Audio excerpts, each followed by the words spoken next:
Hello and welcome to Role4It, where I play some charity Dungeons and Dragons.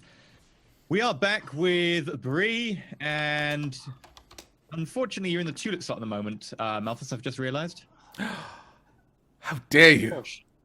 Poor shame. What are you trying to say? All of us tieflings look alike to you? Well, you know, you've all got Disgusting. horns, you've all got red skin. There's you continue with the casual racism that I've come to expect from this GM. My ferrets are incensed. Listen to them. It's all right. You should see the image I have in Rhaegar's spot. Is it the dwarf? I approve. I approve of that dwarf. Sneezy the dwarf. Yep.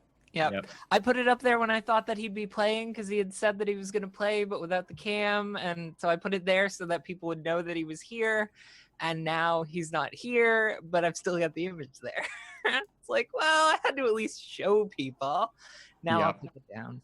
Aww. So we don't have a Briarstone. Unfortunately, he is still traveling in Europe. He is, Lucky indeed. guy.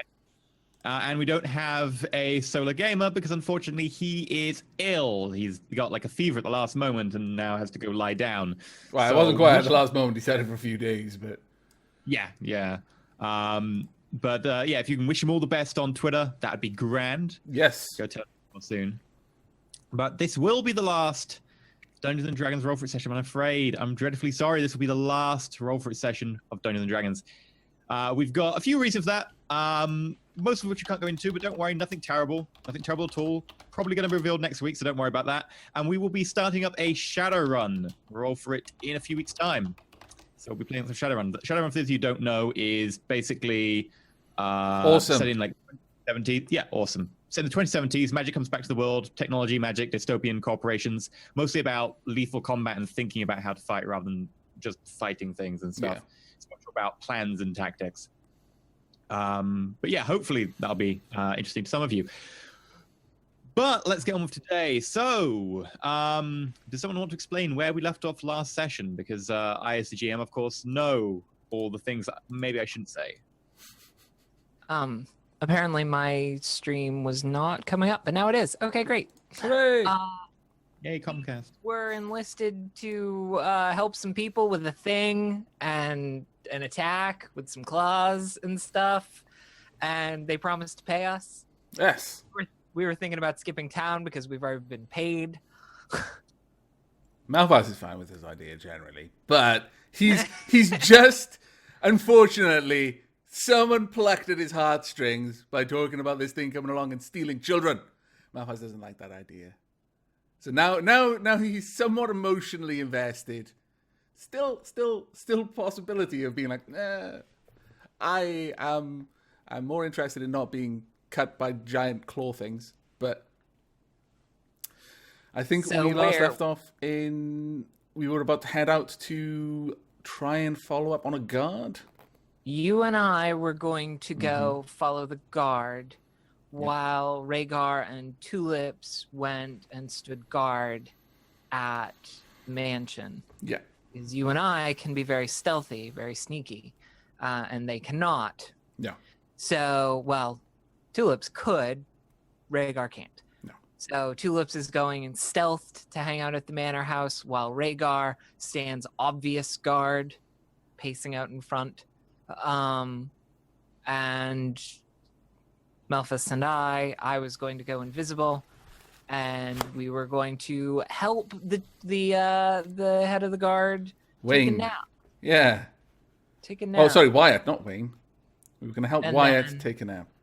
And then you were gonna buddy with the guard that gave us information in the tavern while the chief head of the guard was getting himself drunk. This is correct, yes. So, given the Wyatt's state of inebriation, I can't imagine he's gotten very far from the tavern in the time that it took us to come up with this plan. Would that be a reasonable assessment? Right, you want to go stand outside and have a look? Yeah, inconspicuously, please. I would inconspicuously like to go outside and have a look. You step out into a slightly drizzling rain as it sort of starts to come down outside. See if I can find the drizzling rain theme. Okay, while you're finding that, just an aside, we're all level 5! Oh yeah, that happened too. since it's the last session, we did hit our goal last week for extra XP. I decided that we might as well level up for this session, and you can see all the kick-ass level 5 abilities, where people like Bree get level 3 spells. Yeah. Malphas doesn't actually change that much at level 5. He gains a little bit more ability to not be hit. Malphas... That's like the one thing I didn't get. Malphas really goes very much the Mr. Miyagi route of dealing with fights. He's like, got any tips? Yes, don't get hit. He's like, very well. I will live this advice. So I've got an uncanny dodge now as well. All of our proficiencies have gone from 2 to 3. Yeah. So in Malphas's case, because he's got expertise being a rogue, that means 2 of his proficiencies have gone up by 2 instead of by 1. Because he's doubling the base proficiency modifier. And do you get multi-attack now, Bree? No, that's next level. Oh, that's level 6, is it? All right. Yeah. Okay. Right. My sneak attack has gone up by an extra dice, though, so that's actually potentially pretty awesome. And I've also got a new spell, and Bree's got a new spell as well. 2 new spells. 2 new spells, huh? So they'll be really interesting. Overflowing. Yeah, they're both 3rd level spells. I just took counterspell and dispel magic. So. Very swish. I took Burning Hands because, Malphas, fire, Malphas. Yeah. I thought about taking fireball, but limited usefulness today, so it's Yeah. like, well, at least I thought about taking remove curse, but yeah, whatever. Counterspell is one of those things where, especially as a blade singer, like that'll be really handy for me. Yeah. Or would be in the long run. If they worked our last day. Oh, no crying, I forbid it. Right, so you step out into the drizzling rain. It's starting to pour down. These are tears, it's the rain. Bouncing off the roof, landing on top of you, Malphas, and you can see that about 100 meters down the road, off towards the guard hut, you notice that Captain Wyatt of the guard and the guy who Jim, you so far know as Jim, are sort of trundling slowly in that direction. Okay. Right. Well, given the fact that it is nighttime now, what was it? It was about 8 or 9 p.m., did you say? Or was it 10 p.m.? I forget. It's probably getting towards 10 p.m. now. 10 p.m. Okay. And it's raining. Generally, I imagine Malphas is going to be able to, given his skill with stealth, just immediately spot a good couple of approaches that are more shadowed, more likely to be concealed. So he'll just gesture to Bree, just point out some point that looks advantageous for her to stand, even though she's going to be invisible. It's likely out of the way of everything else, and he's going to go along another route. He's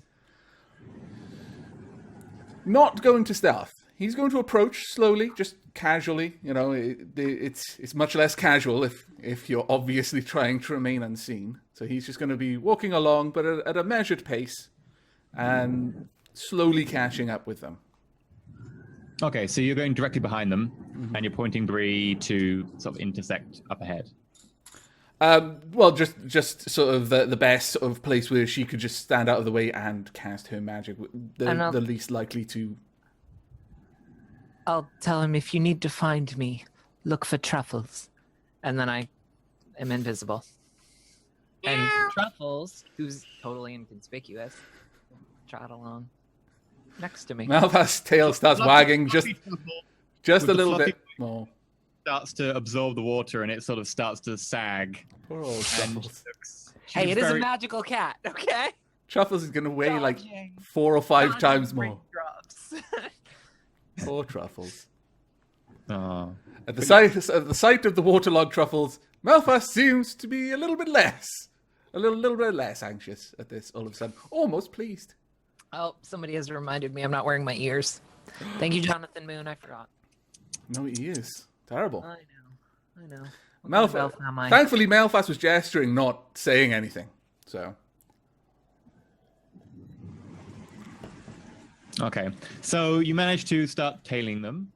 You notice that you catch up roughly to them, sort of maybe a few meters back when they get to the guard hut. Jim stands on the door while Wyatt unlocks it and goes inside.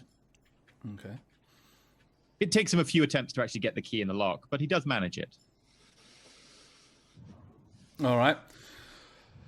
Well, I'm assuming that Jim is going to be able to see Malphas. He's not making any particular attempt to remain concealed, so he kind of just wanders on towards him. Where, in relation to the manor, is the guard hut? It's probably a good... The guard hut is on effectively the same outside road that's sort of the main road that passes through the town, which is towards one edge. And then there's a T-junction in the main edge of the village where that goes off up the hill. And you're effectively one end of this road at the village. And the T-junction is all the way down in the village. And then, so you're probably looking at a good, easily 300 to 500 meters. Okay. Right, well, given that it's raining, Malphas would probably have his hood up, so let's put mine up. Whoop. There we are. Bit of atmosphere there. Horrible rain. I don't have a hood today. No, yeah, your perfect hair is getting all wet. How terrible. But it's invisible. No one can see it. It's fine. Yeah. So as Malphas wanders up, offers Jim a nod and asks or rather inquires. Bit of a quiet night, isn't it?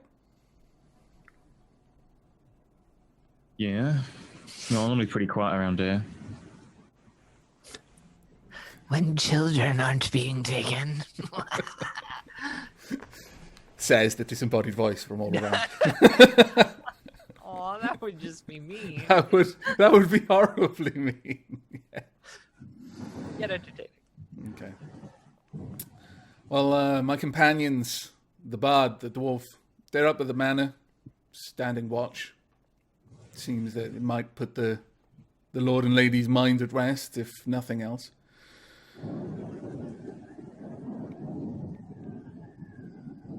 Probably a good thing.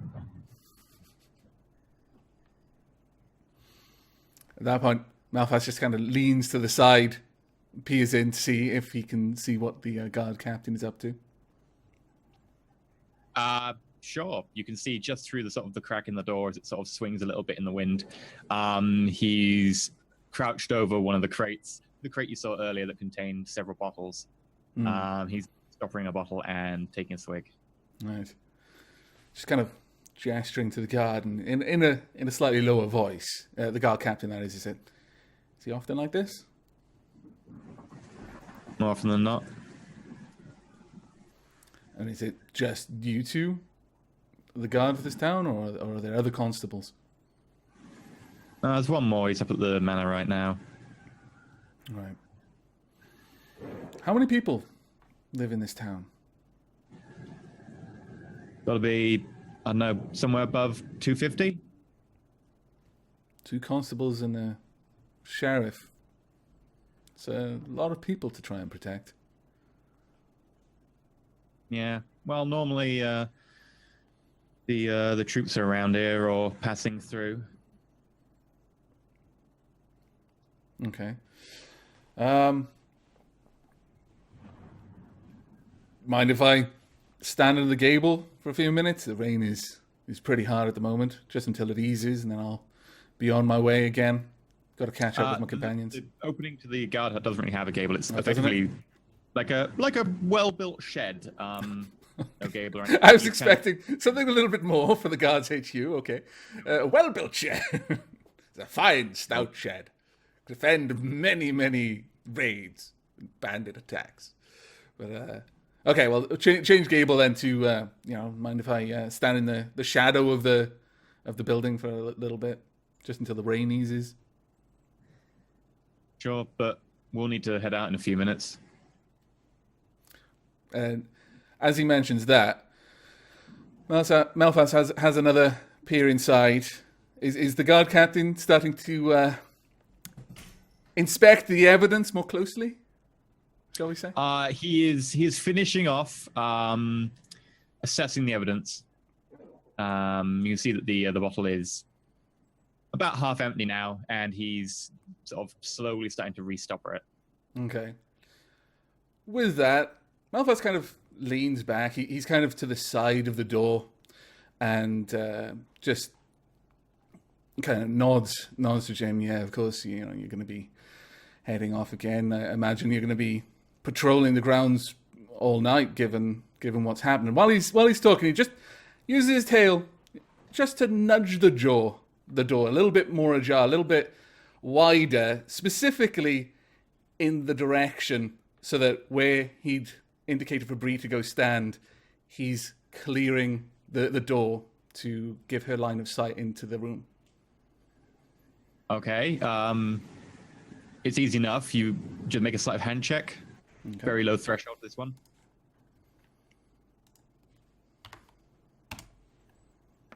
And there's a 19 plus 6, so 25. There's pretty much a gust of wind, and at the same time, you just give the door a little bit of a poke, and it sort of picks up the gust of wind, swings open quite widely. Yeah. Awesome. Reed, you can see the guard captain as he sort of straightens his shirt and sort of his armor. So I'm pretty solidly out of sight. Make stealth test. Dice, where are the dice? No, no. Oh my goodness. All right, hang on.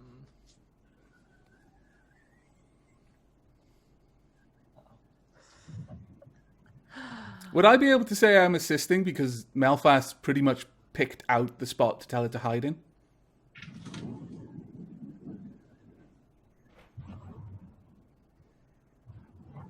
I'd say no, because she will have to try and sort of angle herself to be able to see into the door. Like, she won't be able to stay in exactly the spot you picked. Okay.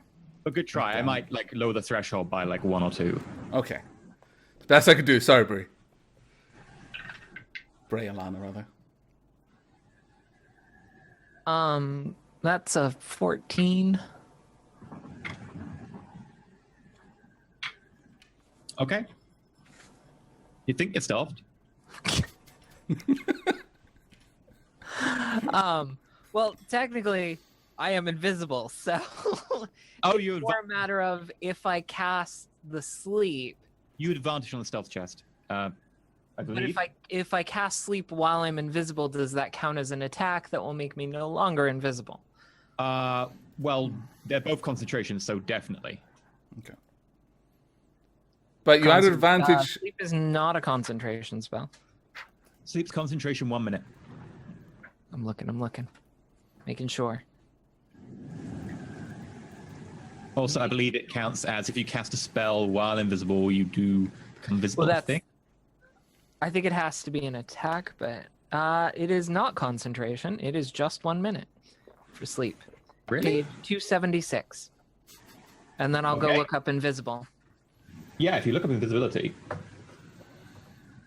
276 for sleep. I'll just be here enjoying the fact that rogues don't have these complicated rules to keep looking up all the time. That's the rogue who took all the spells. I have them as a backup. I'm a utility rogue. If I need them, I have them. The spell will end when I attack or cast a spell. Yeah. So regardless. But whilst you are invisible, you have an advantage on the stealth check, so you can roll again just to see if you get a better score. Oh, hey. Yeah, but when you become visible, it will go back to being a flat, non-advantage check. Oh, right, okay. I understand. So as at the moment, I'll accept the 14. Okay. But wouldn't that be a new check? Okay, you can roll with advantage and I'll make you roll a new check. I don't care. 14 is fine. Okay.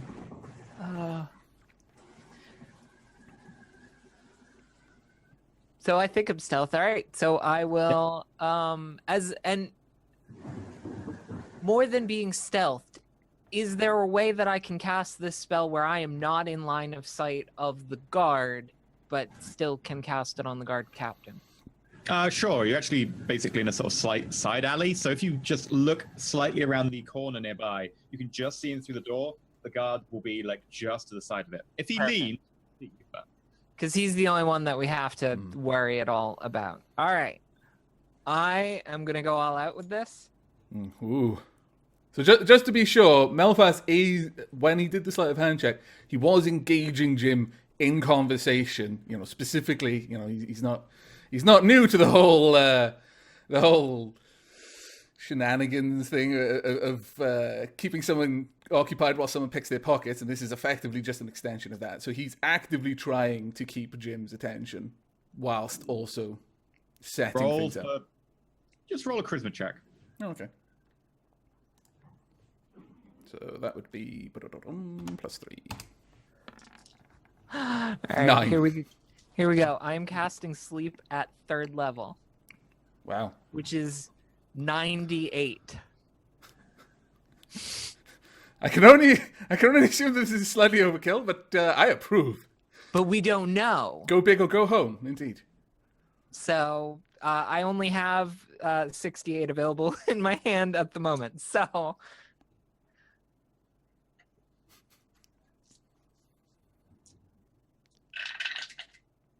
Okay.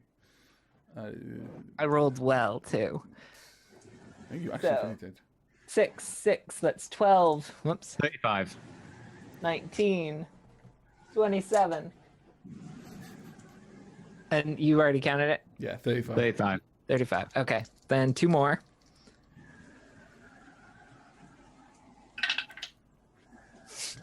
Pretty good rolls, to be honest. Wow.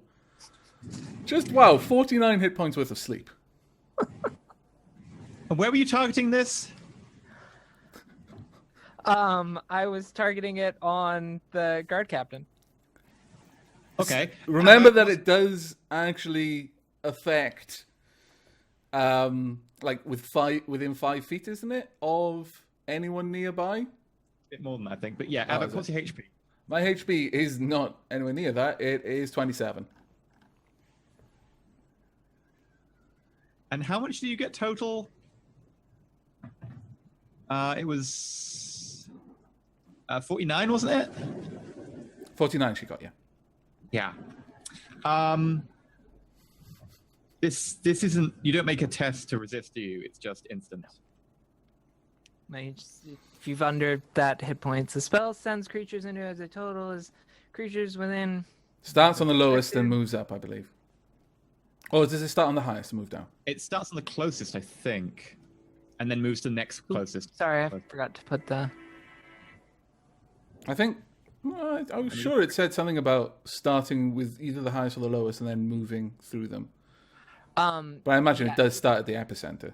Starting with creatures that has the lowest current, each creature affected by this spell falls unconscious. But I mean, if I'm targeting an area rather than a target, then I'm putting the guard captain on the edge of it, and like. I'm afraid you already said you were going to target the guard captain when I asked for specific about where you're targeting it.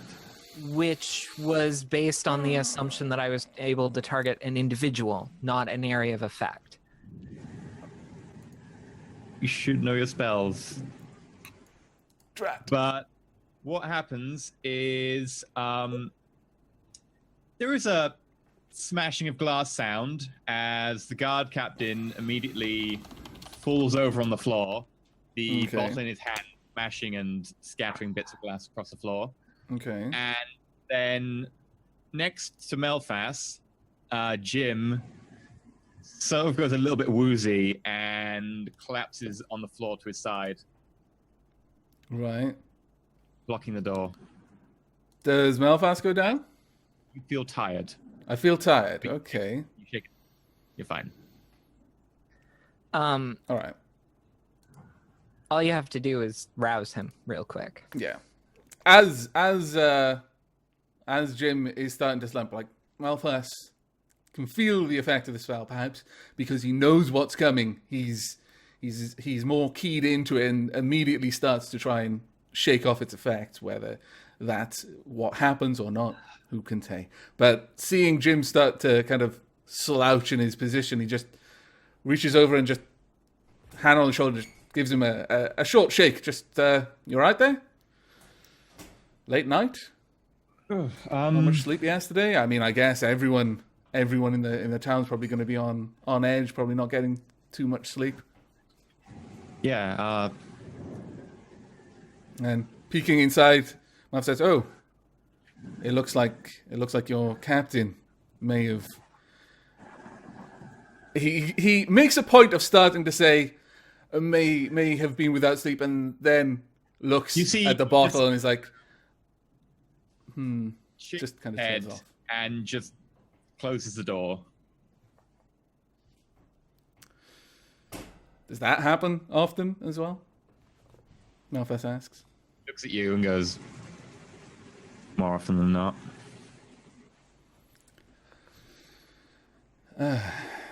Well, for All what right, it's I better worth. get my round. What was that? Sorry. Oh right.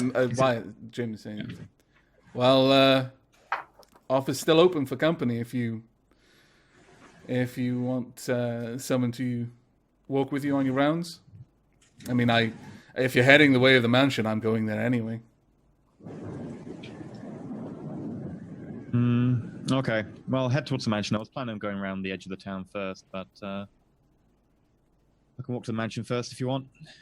Sure. And with that, Malphas kind of shakes his cloak, pulls it up a little around his neck, and steps out from the rain shadow of the building, and just kind of glances in the direction that he happens to know that Bree's at. Just offers the faintest of nods, and then turns to Jim and. She was going to be in that location. You knew to look for her, and her invisibility dropped. Yeah. So. Just gives her a nod, and then turns back to Jim and kind of sweeps his hand to indicate that he'll walk with him rather than in front of him. Yeah. Jim sort of steps forwards and starts walking your direction. Okay. Malphas will give it a few moments. He's not immediately going to launch into the discussion that they had previously, but after they start walking, he'll say, "I didn't really want to pry earlier on, but I am going to find whoever's doing this. If there's anything else that you might know about what's happened, then it might help us get to the bottom of this faster. It doesn't look like you're getting very much help from your captain," he says, kind of glancing back at the closed door over his shoulder. And there's a real note of sympathy in his voice there. He's not attempting to deceive here. He's genuinely, it's like, yeah, no one's listening to you, but there's clearly something going on. Yeah, well, I don't know anything more. Okay.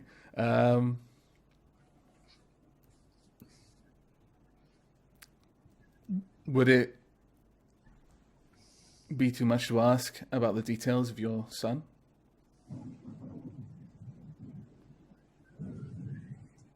He looks at you. Throw me a perception test. Perception test. Oh, balls. No, sorry. Persuasion test. Persuasion test. Okay, that's a little bit better. That's an 18. 12 plus 6.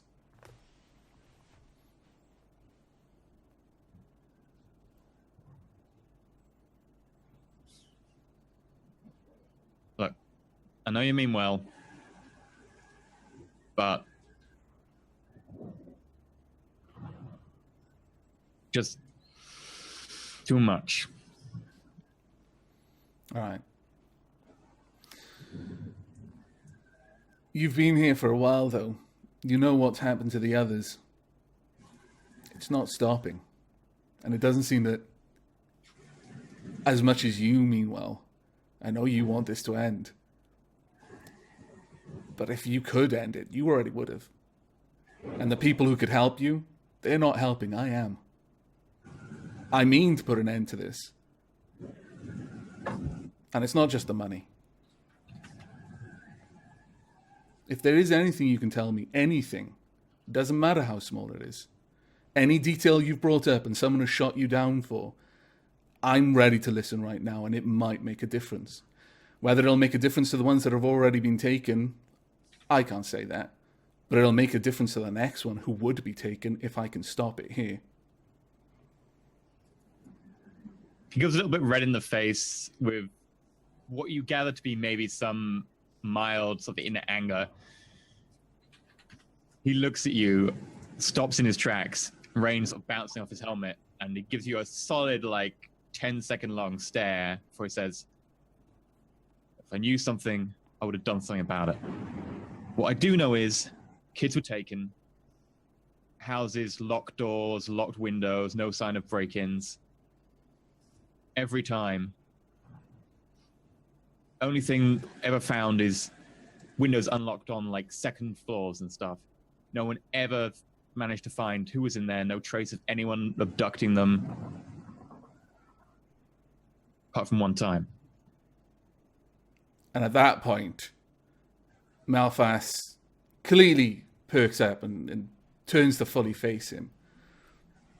And that one time... My daughter. I told you that. You remember that he had said in the pub that they found a foot. Oh, they found a foot. Okay. Fair enough. Malphas... By the way, sorry, I figured while there was a lull, Yeah. I temporarily unsummon Truffles so that she can dry off. Oh. How very kind of you. And it's an action to unsummon or to summon, but there's not a huge reason to keep her around all the time. So Bree, are you following them now? invisible, yeah. Oh, you've cast invisibility again. Okay. Yeah, I didn't want to interrupt, but I figured at Are some you point talking you would about- be like, "What are you doing?" And I was like, "Well, I cast invisibility and follow them again." Are you lagging behind them a little bit? Enough that I probably can't even hear their conversation.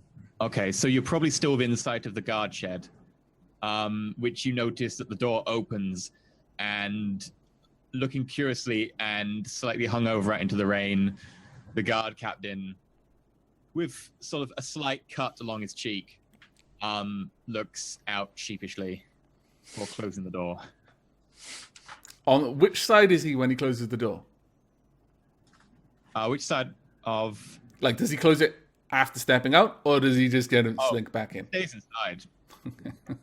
Fair enough. He's still drunk. Yeah. Okay. While all of that's going on, Malphas doesn't notice it.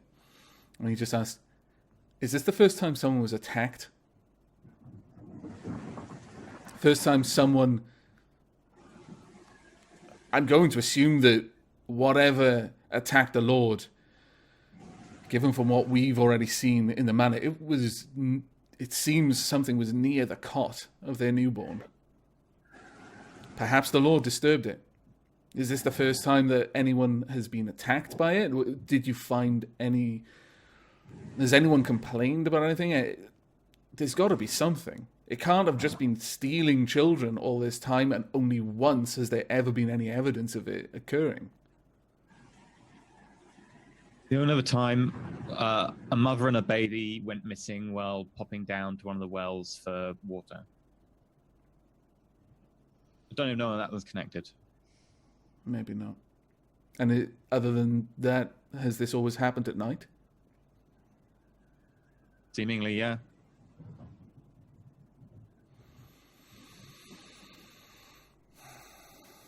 Okay, well, at that point, Malphas, kind of nods, thankfully, and starts to resume the walk. Turns the topic to, after a bit of a pause, sort of asks, did anything else happen around here? I imagine a few bandit raids here and there, maybe someone getting out of line, but it seems a quiet enough town besides this. Yeah, well, we're in a geopolitically stable part of the world. I've just got this image of the Monty Python sketch. With, help, I'm being repressed. Come see the violence inherent in the system. I love how our mind goes to the same place all the time. Oh my lord. I have to say, Aavak, I am going to miss playing with you. The feeling is quite mutual, I assure you. But okay, back on track. Malphas, of course, just takes this in his stride. He understands this lingo. Doesn't really. But My chat. He must be the king. I didn't know that. He hasn't got filth all over him. So carrying on, he kind of nods and just carries on the walk, just probing for little details. But it's becoming more and more evident to Malphas that as much as he is invested in this situation, he's not going to be getting any more information out of this guard that he just doesn't know. Okay. So cool. as he approach, like I imagine, unless something disrupts them, they walk towards the mansion and to make this, just to help move things along. As they're getting close, he thanks him for his company, thanks him for the talk, and again says, "I will find what's happening. I might not be able to help with what's already happened, but I'll see that it doesn't happen again before I'm gone." He nods, but you notice his shell is back up now. Yeah. While this is happening, Bree, are you just lagging behind them the entire way? Okay. You get up to the manor. I'm really tempted to preface that with about 7 or 8, but launch into a fresh prince. But anyway, you get up to the manor, rain sort of pouring down the guttering. You notice a rather short, slightly shabby guard standing at the front, chatting with Rhaegar and Tulips. Tulips is supposed to be stealthed. It doesn't surprise me either. But Malphas doesn't even pause upon seeing this. Just like, yeah, pretty much expected it. Honestly, he's kind of surprised that Tulips isn't doing a little song and dance. Keep the guardsmen entertained. Try and get some gold. Strumming on. Oh, he is strumming. Okay. Malphas is completely unsurprised. You got earlier. Completely unsurprised. Rhaegar's sort of throwing him a curious look. Okay. I will resummon Truffles. Who appears fluffy and instantly starts to wilt a little bit. Wilt? He's not a plant. I will have Truffles meow once. And then trot off behind the house. Okay. Where I also go while I'm still invisible. Okay. At the sound of Truffles meow, Malphas first tenses up, but then which is turns, how I know that you noticed. Then turns to kind of see where Truffles is going and remembering what Bree told him if he wants to find her, that where Truffles is going, and he kind of watches after a little bit. His eyes mostly focus on Truffles, then kind of just lift and without any particular focus, just kind of nods, and then approaches Rhaegar, Tulips, and the guard, and hails them as he approaches, and just waits to kind of see what they're talking about, really, because I imagine Rhaegar's chatting with the guards when he's just trying to pick up the thread of the conversation before inserting himself into it. Okay. Bree, as you walk around the back of the house, you notice that Truffles is basically trying to stay between your legs using you as cover. It gets a little bit difficult to try and actually tread carefully around, but you manage it in the end. And as soon as you get towards the house close enough, Truffles runs to the edge of the house and just stays very close to it, rubbing along the side of the house, trying to use its cover from the rain. You will need to make a stealth check with advantage for your invisibility. I'm blind. I've lost my eyes. Bloody class.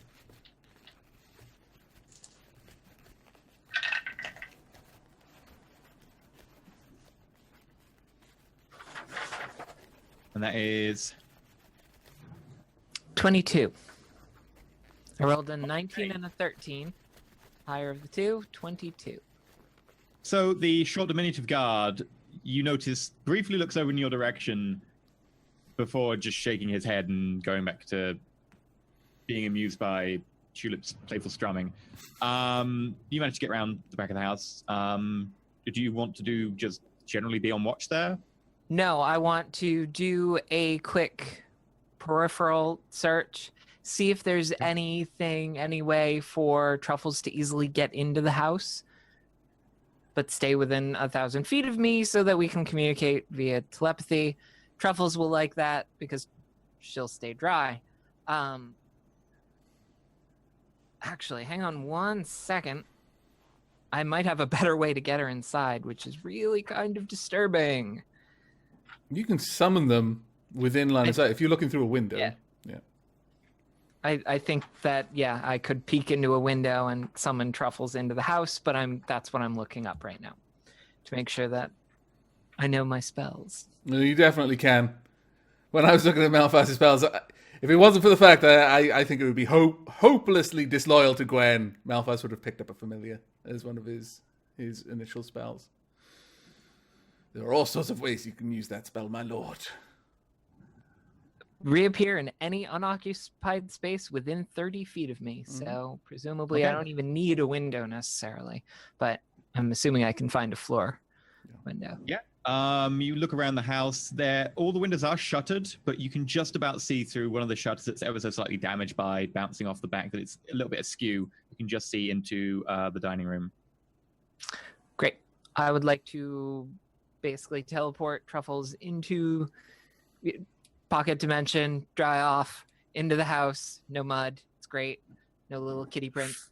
And then have Truffles go staying within 100 feet of me, so that we've got the telepathy. Make sure the kid's still in the kids' room. Okay, so are you gonna just tell Truffles to do that, or are you gonna actively basically dive into Truffles' brain and watch? I will dive into Truffles' brain and watch. And Okay, so control, basically I believe. control of your familiar. Okay. Note that your body is Assume again. control. You could get sneaked up on right now, but okay. So you assume control of your kitty. I'm well aware of that. Thank you. Okay. You assume control of your kitty. You are now. Your viewpoint is about 8 inches off the floor. Everything looks very tall. Great. I'm basically going to trot as a kitty silently up the stairs and into the kids' room if the door is open. Okay. You go up there. You notice that the door is open and it's swinging slightly in the breeze. Then go in. Okay. Is the child in the crib? The child is in the crib. Great. I remove control from the cat and put the cat into the pocket dimension, and then I'm standing there back in my body. What's that? Make a perception test. I think I know what this perception test is regarding. Yeah, and I mean, I'm just not taking any chances with my corporeal form.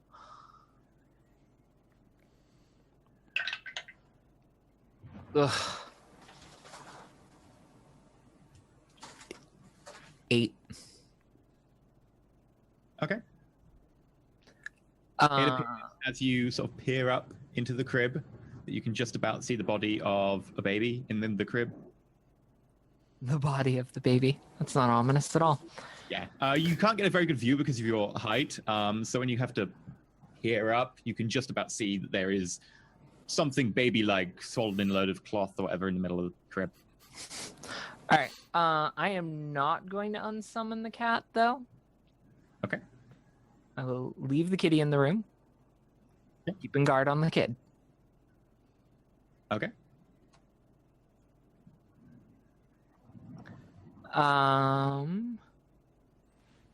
Right. You want the kitty to do anything for you, or just alert you if something happens?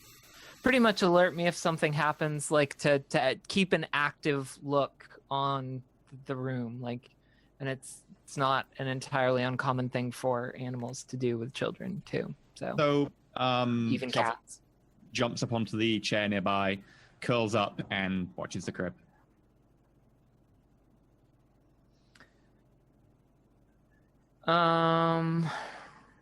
Right. I think that's the extent of what I can do without us like actively going inside. So. Okay.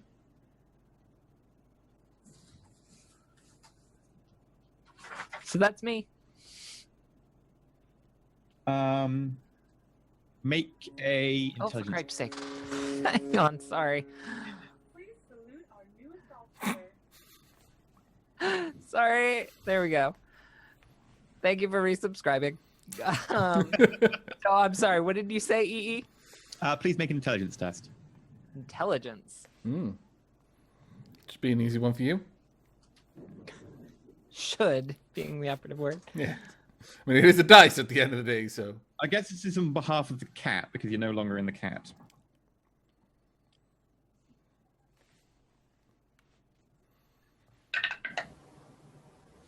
Well, I rolled a 17. The cat has a -3, I believe. Intelligence. So that's a 14. Now that the cat is at a higher elevation and can actually see the baby, you suddenly hear in your mind the voice of the cat in very basic thoughts say, effectively, Meow. That's not a baby. There's no baby there. Meow. Oh dear.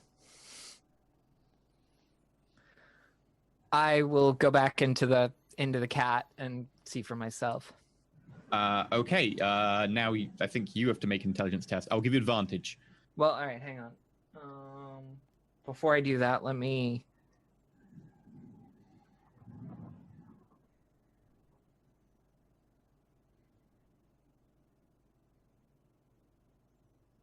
Okay, yeah. I just wanted to make sure we were doing it right. All right, so intelligence test with advantage.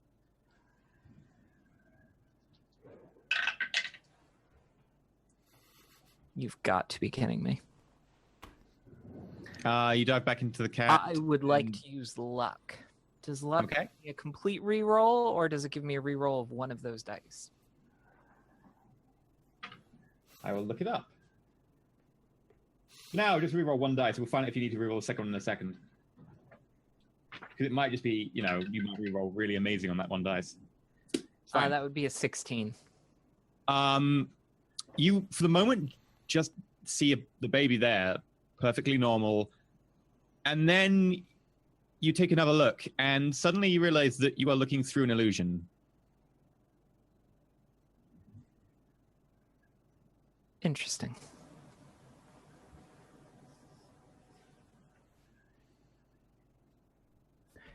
Should I roll again? Is there more information? Like if It's an illusion, baby. or okay. So that's the information that I'm going to get. Okay.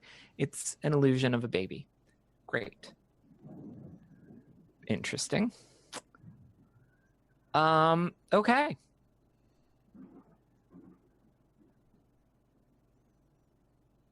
Right.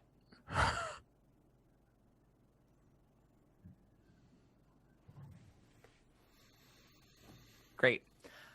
Make a perception test. Oh, okay.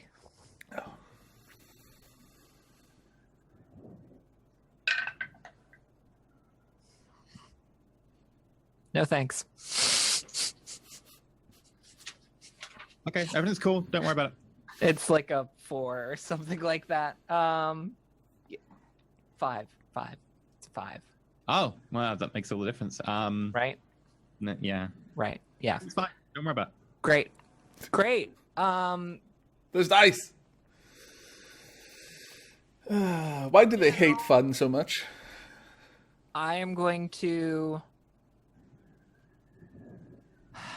The problem is I have no way to know if this is a decoy that was put there by the family to attempt to like lure out whatever is doing this, Okay. or if it is put there by somebody malicious. So, I guess I am going to leave Truffles watching guard for anything, looking around the room for anything, like have Truffles actually investigate the room for any indication, something. Sure. So roll investigation for Truffles. No, I have just rolled investigation for Truffles. All right, fair enough. So Truffles is going to do a bit of an investigation. While this is happening, we'll cut back to Malphas. Okay. All right, well, first and foremost, what are they talking about? Well, you see, there was this maid in Briarstone Tulips is telling the story of the maid from Riverrun again. This time, sort of composing on the fly on this effectively lute he's got. One of the strings is snapped. It's quite a miraculous sort of display of skill, really, that he can even compose and sort of go on with a coherent story. Although his story, it sounds a bit more dashing from his point of view than you remember. Yeah, I was going to say, he's in the same story that I remember, and it doesn't appear that it is. There's definitely discrepancies. Rhaegar is sort of half confused, half you think maybe you see intrigued, but you're not sure. And the guard is just nonplussed. He's not exactly sure what's going on or who these people are, but he knows something about people being told to help, and there were tieflings involved, and they don't know any tieflings, and he's kind of assumed what's going on. Okay. And there's just general chit-chat, but most of it's tulips. All right. Well, given that, then Malphas will just walk up next to our fine dwarvish companion and kind of give him a nudge with his elbow, which would probably be at the top of his shoulder, and say, "Has he been like that the whole time?" Do you not nudge the short guard or No. Rhaegar. Rhaegar. Oh, yeah. Wow, Rhaegar, you sound just like Jim. It's uncanny. But, no, if you talk to him more, he talks a bit like this today. Okay. Rhaegar. Okay. Boy. He had quite a sonorous voice the other day, but all right. Okay. Malphas doesn't seem too surprised by this thing, and he waits to see if there's going to be a break in what's happening, and then just realizes that basically Tulips can breathe and sing at the same time and just never has to stop. He just reaches out and grasps the lute where Tulip's fingers are dancing across the neck and just stops it and says, "You were set up here to watch, not to perform. There's time for performing later on. Possibly there will be maids involved, but right now it's time for walking around, making sure that there's nothing bad happening." Okay. Tulip sort of looks a bit bashful at that point, and then he raises his eyebrow when you say there may be maids involved. And at this point, we cut back to Bree. Bree, you get the mental image from your cat that Truffles is wanting to investigate but cannot get out the door. It's closed, and it's sort of pouring at the door. Wait. The door that was open when Truffles got in? Mm-hmm. And Truffles didn't notice this happening? Nope. Okay. Then, so wants to investigate something but can't get out the door because the door has been closed. Yeah, and she's really confused about the door being closed. Great. Then I have her dematerialize. And I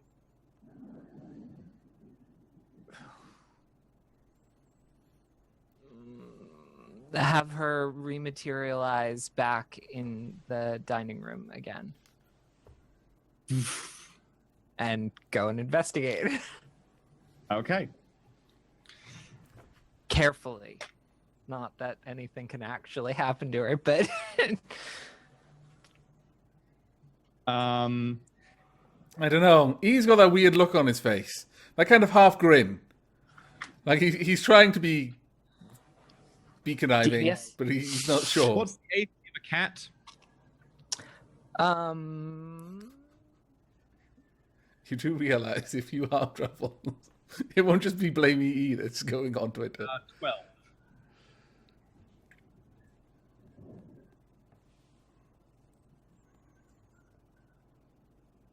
Okay.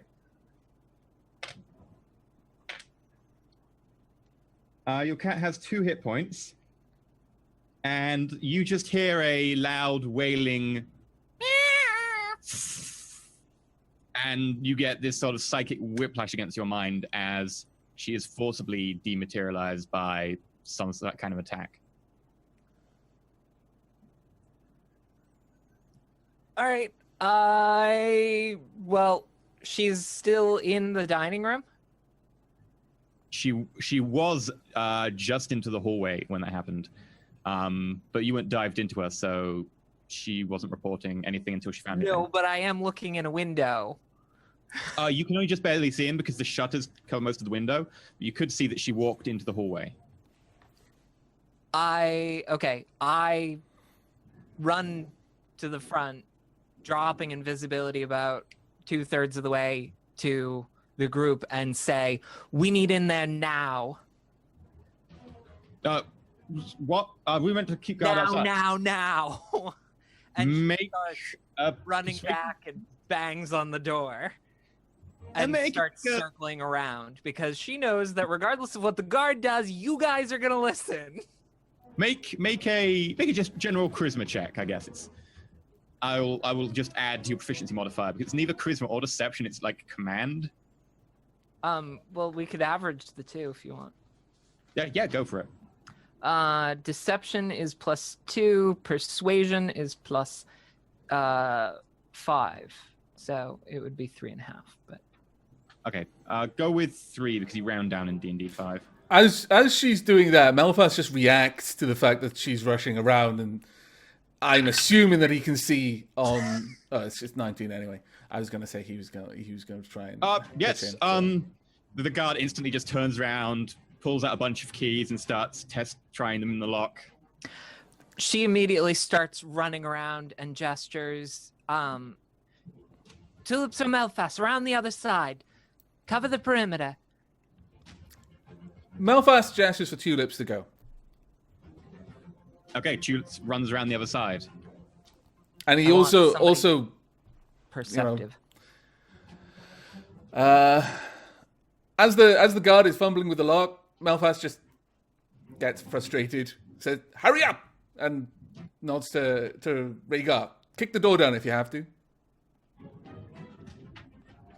Rhaegar just looks at the guard, gives a shrug, pulls up his warhammer, and makes an attack roll against the door. He hits the door. And I'm also going to cast Detect Magic. Okay. Cast it, not ritual. Assume. Yeah, no, because that takes like 10 Yeah, because minutes. he's going to just stop in the middle of this. I just need 10 minutes, guys. Hang on. I know something just killed my familiar, but hold on just a moment. Okay, Rhaegar brings up warhammer, massive overhand swing, hits the center of the door. Doesn't seem to budge much. It rattles a little bit. You can see splinters come off, but they seem to still be pretty stout. Okay, can I see any windows that Melfast would be able to get at and in? There are several windows on the ground floor, though they are all shuttered. Are any windows open on the upper floor? Make a perception test. Okay.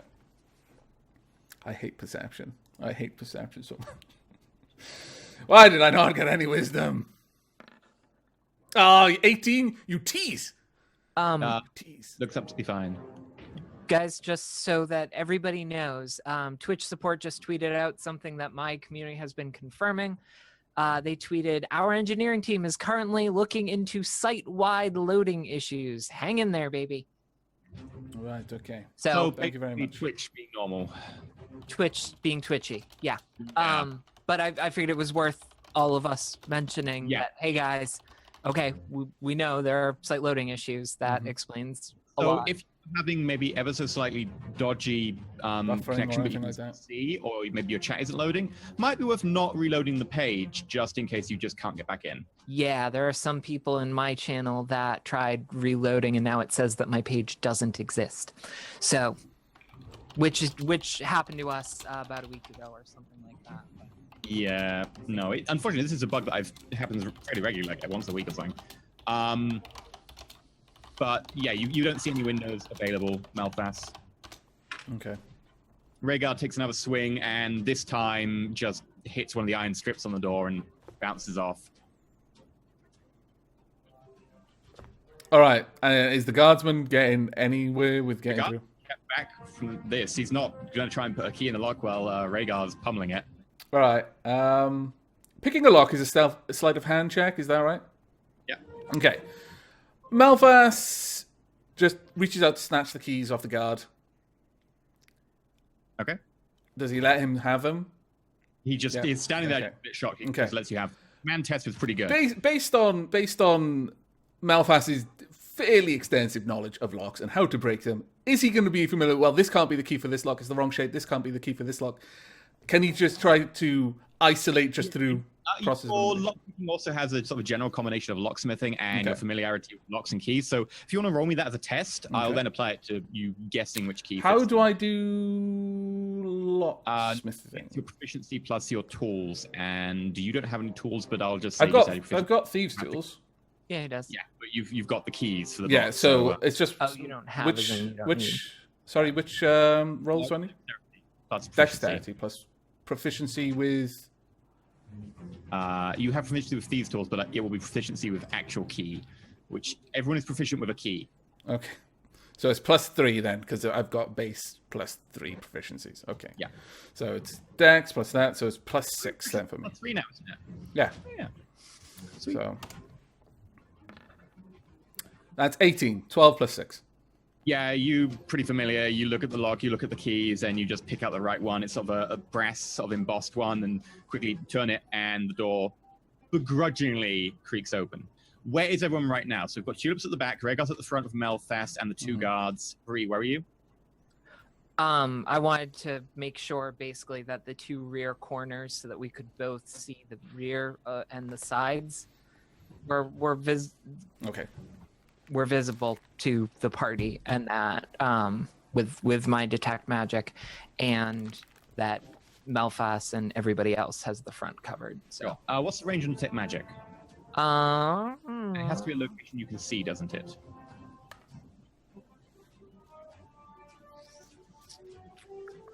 Range self. So I would say yes. Okay, so everything. Sense the presence of magic within 30 feet of you. For the duration, you sense the presence of magic within 30 feet of you. So even through a stone wall. If you sense magic in this way, you can use your action to see a faint aura around any invisible creature or object in the area that bears magic, and you learn its school of magic, if any. This spell can penetrate most barriers, but is blocked by 1 foot of stone, 1 inch of common metal, and a thin sheet of lead, or 3 foot of wood or dirt. Okay, With so an the orb around me. is about stone. It's probably a foot, maybe a foot and a bit. So you can't really sense into the house, but as soon as you go near a window, you can sense through the windows. Okay. I'll go relatively near to a window. Okay, you look in the window you were looking in before. You can see the after image of Truffles. Kind of a little bit of a almost tear where something's been forcibly, effectively banished. And at the same time, make an Arcana check.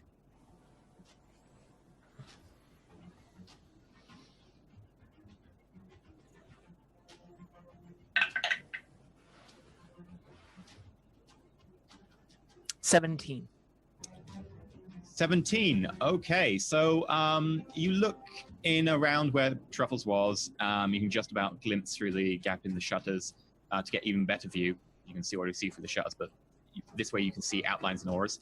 And you notice a sort of a background magical residue left by something that maybe was standing there, like you had seen before in the upstairs corridor about the scene where the Lord had been attacked. However, you now look at this and you can see that this is slightly different. This one seems not as muted. The one you saw up on the landing, there was almost 2 overlaid that you could see up there. One of which was a very background magical aura, which seemed to cover a lot more of the manor, either because it was diffuse or because it had been covering the manor. And the second was a stronger but older signal of someone or something having passed through the area, which wasn't as shielded. And that's exactly the same thing you can see now, except it is much more recent. It is effectively like a minute old. And you can see that someone or something with a strong magical aura of some sort of innate magic, it's not a cast spell as far as you can tell, has been here. Can you tell anything about where it went? Do these auras work like that in terms of...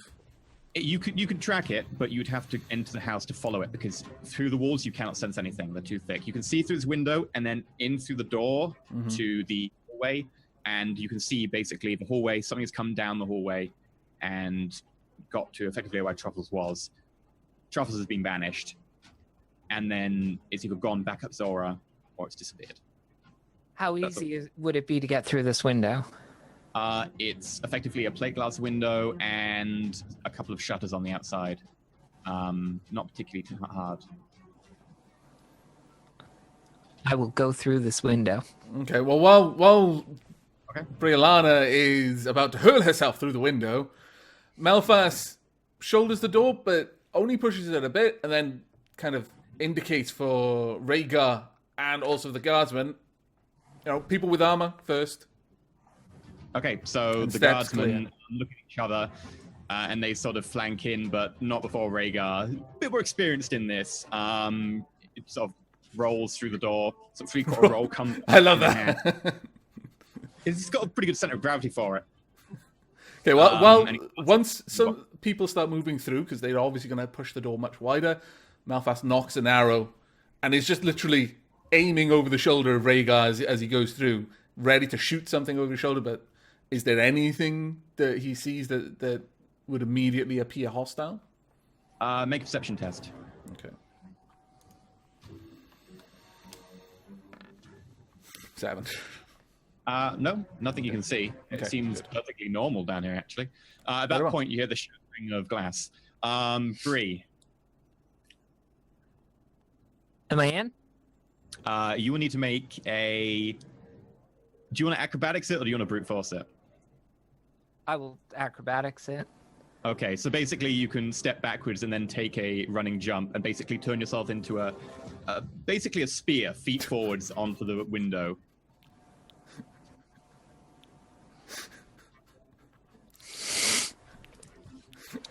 Oh boy! All right. Good I'm luck. trying to think if there's a better way to get through this window, and I guess there isn't. What could go wrong? Oh, it's probably a rhetorical question.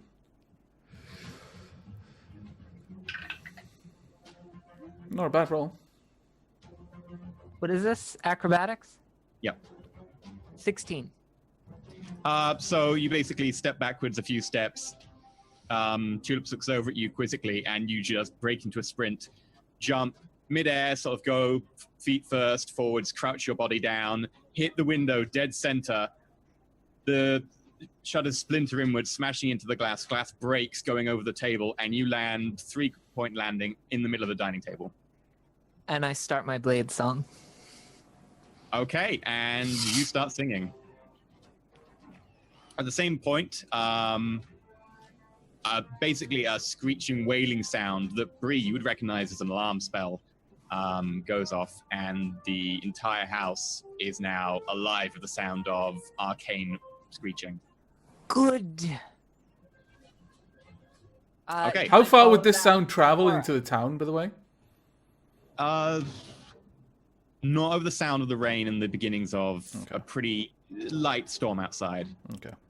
If it was a clear night, sound will travel quite far, but you're right. With a storm, Clear I think. night, it would definitely get that, but not over the sound of all the storm. And it's designed to be effectively localized inside a building.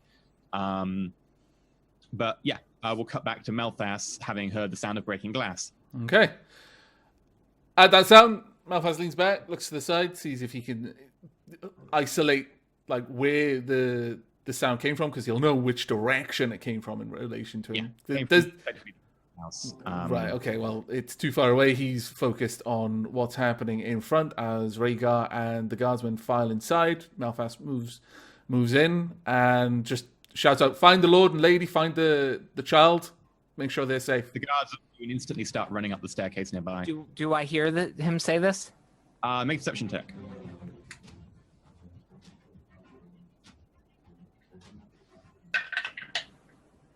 Nope.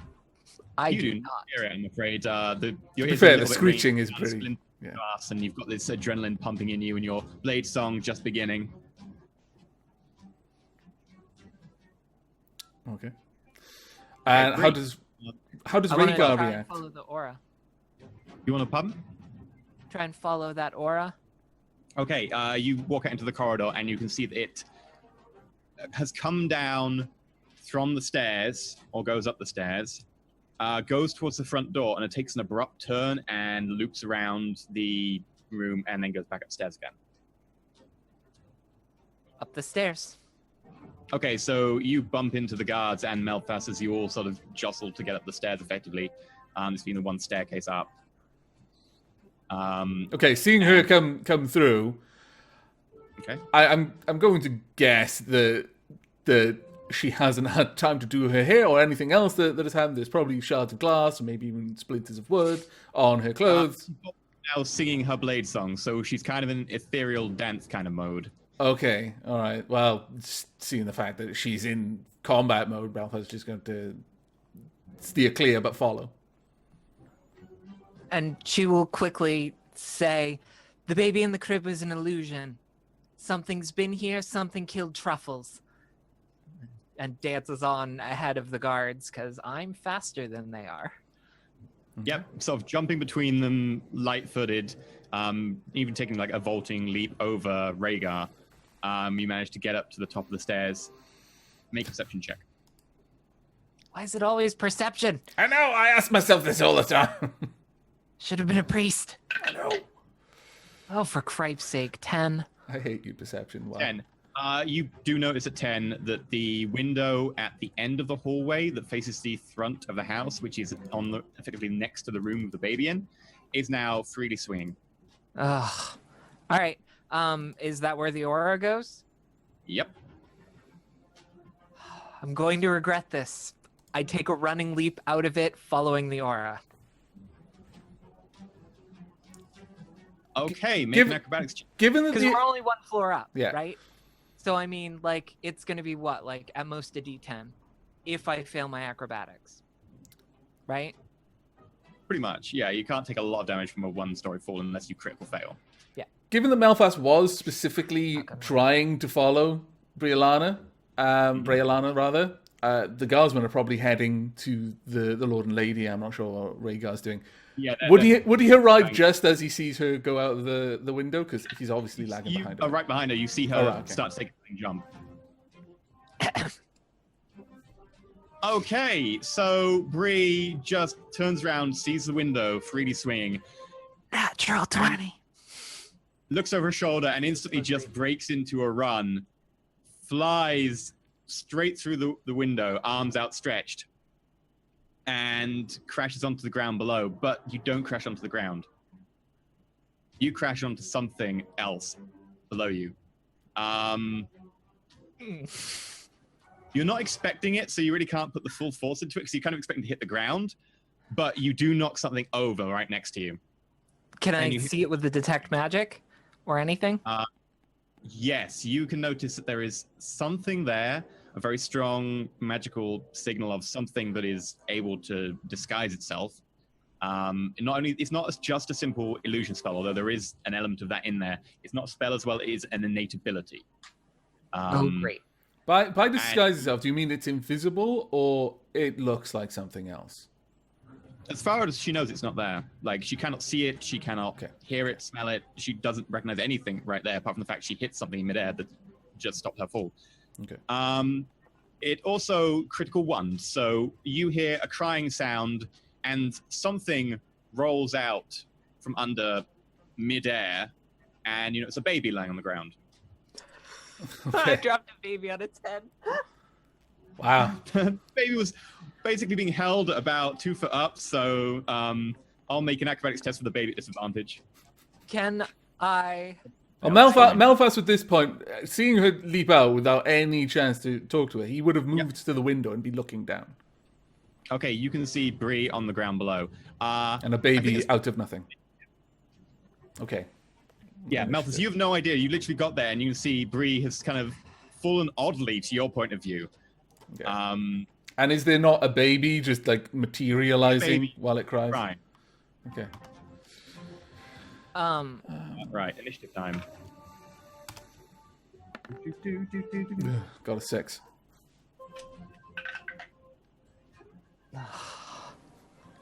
We suck. Yeah. Well, you don't. You have amazing acrobatics. I mean, you crash landed on something in midair and probably landed with the feet, and your brain was just compensating for the uneven ground. You kept your balance or something. I don't know. That's just the D20 plus our dex, right? Yeah. Yeah. How much did you get? 6. Both of us. Both of you got 6. Wow. Yeah, we suck. Don't I get a surprise round? No, you're surprised if anything. Well, to be fair, that thing rolled a critical 1 when it got collided when it wasn't expecting it. Yeah.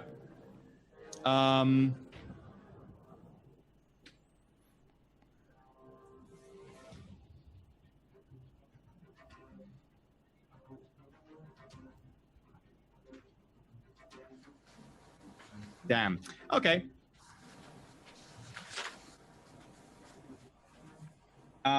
It's going to something, and then it's going to something. Right.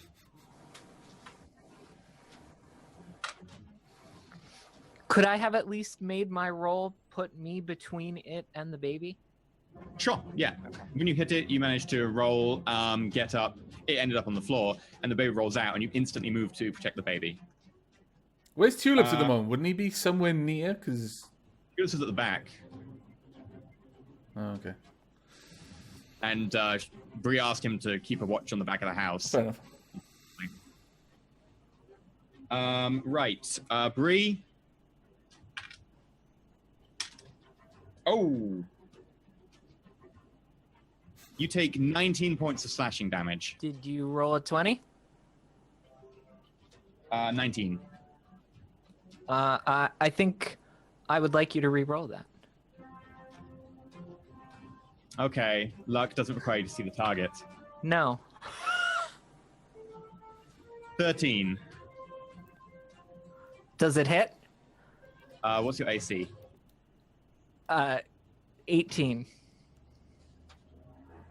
You feel a in the air beside you, narrowly thinking that whatever that was nearly ripped your jugular out.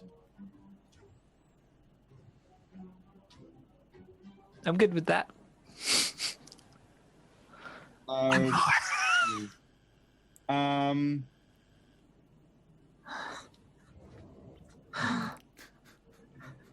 Matasapia in my chat just said, "This reminds me of the end of Lady in the Tramp. Is there a rat in there?" Bloody giant And rats. whatever it is, you can actually see it, can't you, Bree? It moves 15 feet away from you. Provoking an attack of opportunity? Broken attack of opportunity. You do not have a weapon drawn currently. Didn't she have his swords out in order to blade sing? Oh, you need them out to blade. Yeah, and that, in all honesty, I was going to interrupt you to say I draw my rapier, but I didn't because I said blade song and assumed that Okay, it sure. Okay, in which part case of the blade song. you If it's get a not, 3 I would've attack said with it. rapier. Cool. Let me just double check one thing really fast. And triple. We don't want any mistakes.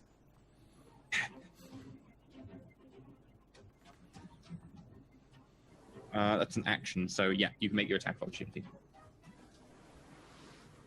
Oh, wow. 12. Your rapier darts out at whatever it is, but you kind of hit the fuzziness of the aura, but you're not sure if that is actually solid or not, and your rapier passes straight through it. That part of the aura was sort of a vague afterimage. Okay. That makes it Bree and Malthas. I assume Bree wants to go first to be able to tell Malthas what's going on. Yeah. Okay. I will yell, "Out front, there's something not visible. Had the baby. Need help now." And I will cast Magic Missile at By the way, has at this point, given her shout, wouldn't that engage Tulips even if he wasn't aware of the combat? Would he now have to roll initiative? He has to roll a perception test. Oh. Damn it. Tulips is not going to be helping this battle. But you can yell it too on your turn. I will be on my turn. Okay, great.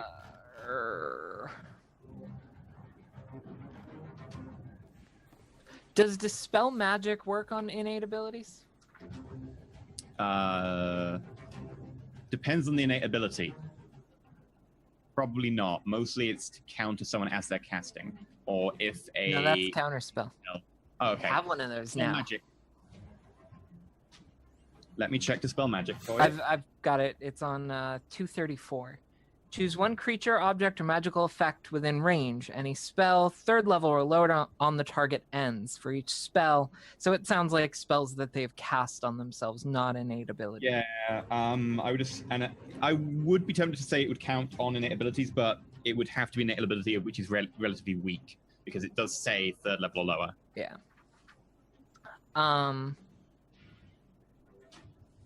Right. Then But you would have to make the check, which is make an ability check using your spellcasting ability. The DC equals 10 plus the spell's level, but an innate ability with a high spell level. And if it's an innate ability that can turn on off at will rather than one a day, they can just turn it back on. turn it off and then back on again. Yeah. Use it. I'm just going to cast Magic Missile at it. Sure. Unfortunately, I don't even want to... I used invisibility too many times, so now all I can do is... Like, I've got one more 2nd level, and I don't want to use it on Magic Missile. Yeah, Magic Missile is most effective at 1st level. I also have one more 3rd level left, but...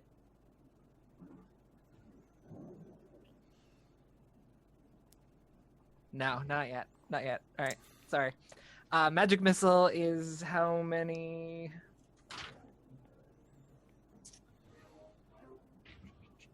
Three glowing darts. Yep. D4 plus your spell attack bonus or something? D4 plus something. +1 Plus 1. each. Yeah. Sorry, I'm just grabbing the 4-sided dice that are visible. They're most visible.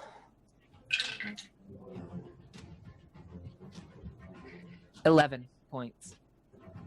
Okay, you conjure up 3 glowing magical darts, and they fire off all effectively homing into the target. I can't do that. Oh, I can't see him. you can see an Can't you aura, see his aura? outline. So yeah, you can do that. Okay, your call. Yeah, you can see an aura around the target, which I would say allows you to effectively target them.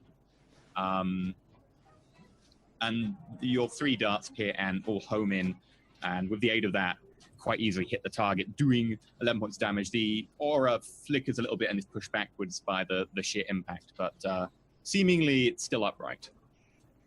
Okay. And I've just knocked all my dice on the floor. Oh no! Yeah, You need to. I should have taken Fairy Fire.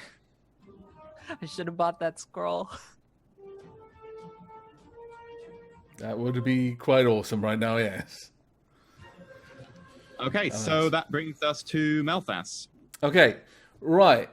Could you remind me again, like, how are cantrips in terms of actions? How do they depends on factor into cantrip. things? Thaumaturgy can allow me to increase the volume of my voice 3 times, can't it? Yep. By 3 times that. Would that take an action to do? 1 action. Okay. All right. Well, although for a moment Malphas has an idea of wherever this thing is because he could see the impact of the magical darts, instead he's going to invoke Thaumaturgy cantrip on himself, amplifying his voice considerably, and then just yell as loud as he can. To arms, invisible assailant! Is it the front or the side of the house? Basically describes the side of the house from his It's the front of the house. Yeah. Two arms invisible assailant at the front of the house. Yeah. Effectively, it's basically about 15 feet out on the front, the road bit that goes straight up to the front door path. Okay. Okay, you say that. The guards, who are only like a couple of meters behind you at this point, are almost deafened. They put their hands to their ears. He's mostly calling tulips and waking the lord and lady and everyone in the house, any servants. And Rhaegar, who's standing right next to you, is almost practically deafened. You hadn't told me that they'd caught up with me. We're okay. Rhaegar was pretty much with you the entire time so far. Okay.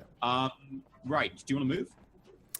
No, he's good in his lofty position right now, looking down at the fight. He's got his arrow knocked, but he's not able to react yet. Okay. Rhaelana Rhaegar- literally says, "We should have bought that fairy fire scroll." Mm-hmm. Rhaegar is going to take a leap out. He fails his dexterity check, tumbles out of the window past Melfast, and lands hard on his back. Ouch. He rolled it wasn't a critical fail, but it was pretty bad. Okay. And my D12 is unfortunately somewhere under the table. What? Did he fail an intelligence check too? He's a dwarf. I will throw myself out of this window. You don't jump out windows in full armor. Unless you're me. That's because your full armor is clothing. Full mage. Yeah. You need it. Right, so tulips may or may not have heard you. The lord and lady open the door and look at you with incredulity. The guards are unable to really get to the window because you're blocking it, and Rhaegar just jumped out of it, so they're kind of just behind you, like looking like they don't know what exactly to do. They would be able to see me with my bow and arrow knocked. Yeah. Clearly, there's something going on down there.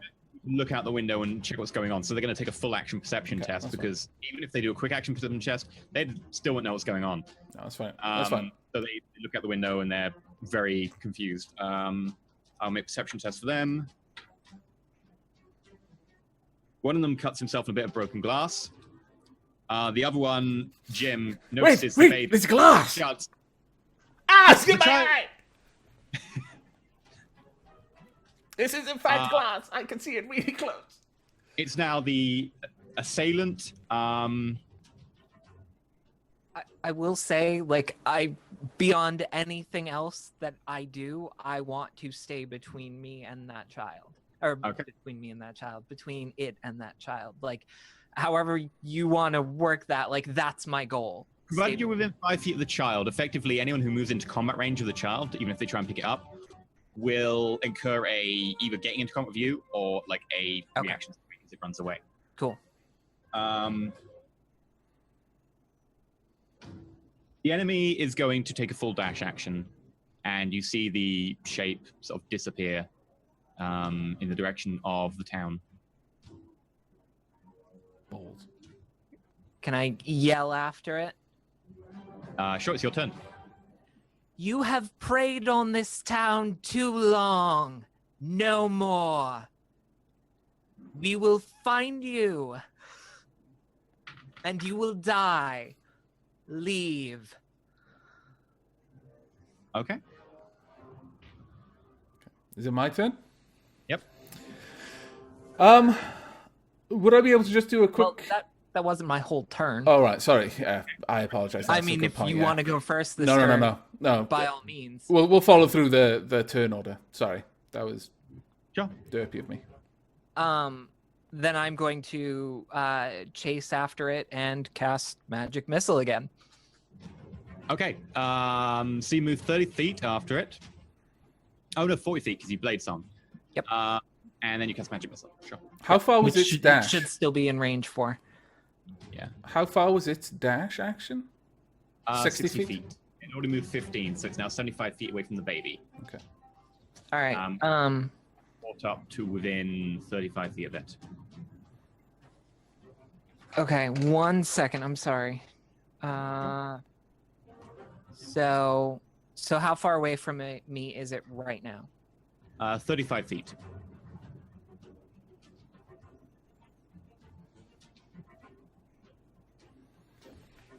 Okay, cool. Great. Then I do cast Magic Missile again.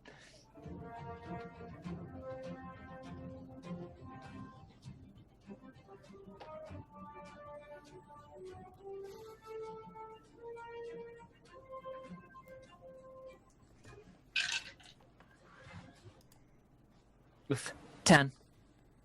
Okay, your 3 darts fly off in the direction of the aura, hit it, shudders and is bit knocked by it, but seemingly no real indication other than that.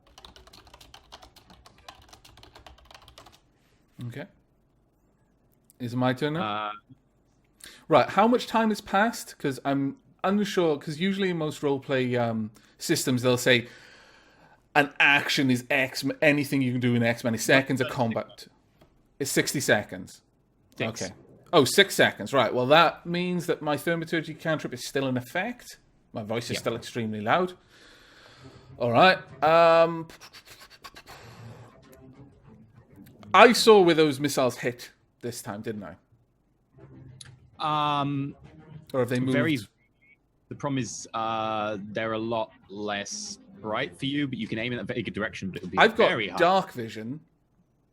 Any kind of light at night would appear reasonably bright to me. Extent, yes, but this is still against a moving target. True. But they all just take place at once, so you can try and make a shot. It'd be a very tough shot. Okay.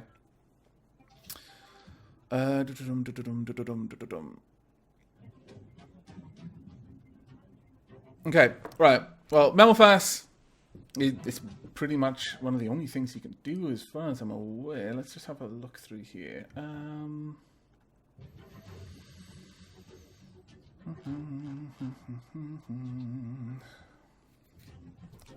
And it is currently about 80, 90 feet away from me? Yes, 90 feet away from you. 90 feet, okay.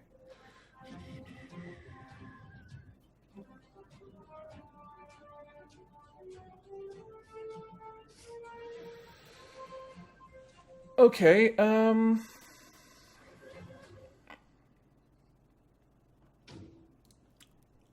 I don't have the spellbook to hand or anything like that, I'm afraid, but what is a first level sleep spell? Like how many hit dice is that? Or 5. rather 5d8. 5d8. And what's the range on it? Is it within 90 feet? Yes. Okay. Well, Might have just been looking at this stuff. awesome. In that case, given how difficult the shot would be, but as he can gauge the area that it's at, he's instead going to is it semantic or verbal or both? Probably both. Yeah, it's everything, so it includes material components as well. So you have to get into your little pouch. Yeah, he's got his pouch. So he just just relaxes the arrow, reaches down with his hand, gets the materials out, whatever he needs to do, does the gesture, and then casts sleep at where he saw the missiles hitting, hoping to More catch than 20 feet in front of me. it. Well, I'm assuming you're further back than where the missiles hit the thing, because it But was all running I'm much saying further. is when you're calculating it, 35 feet away from roughly where she aimed the magic missiles. Yeah. So Right, so that is... I'm sorry, again, I don't have the spell thing. I wasn't expecting to use it. But do I just roll that? That's not something that can just be resisted. I just roll the 5d8? and if it's I did 8. Yeah. 5d8, and if it's more than the hit points that the creature has remaining, they fall asleep. Okay, almost a good roll, but 24 in total. 7, 3, 6, 7, and 1. 24. Okay, you cast it. And that's it. That's why I was asking the rough distances, is counting how many turns I can keep up with him and keep magic missiling him before doing a full blast sleep. Because I don't want to do the sleep too early if I can keep doing a little bit of damage, hoping to knock him down. But now we've got a rough gauge of Yeah. How much hit points he's got. more than that. So, yeah.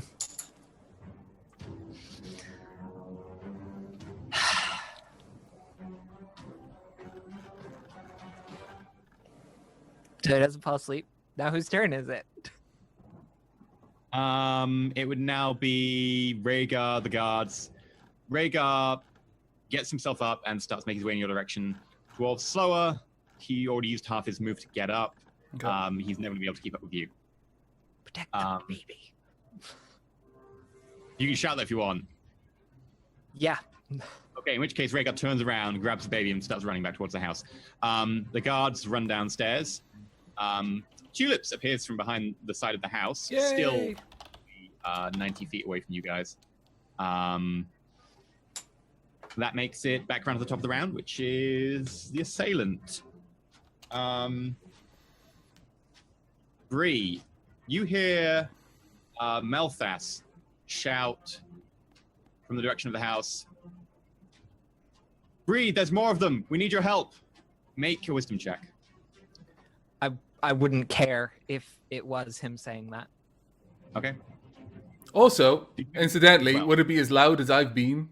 Because even when I was casting the spell, I would have been 3 times louder than normal. But I don't care if it's him or not. Yeah. To be I'm entirely- just asking incidentally. Okay. But you can make a wisdom check anyway. Okay. Insight check, actually.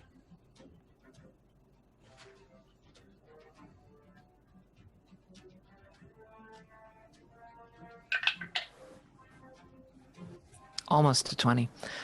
Just a 7. 7 in total. Yep. Okay. As far as you know, that was Malthas. Sorry, guys. Malphas knows it Okay. wasn't Malphas. The aura sprints another 60 feet. It's my turn then? Yep. I will make another 40-foot move. So it is now 55 feet away from me. Mm-hmm. And I will shoot it with magic missile again. Okay.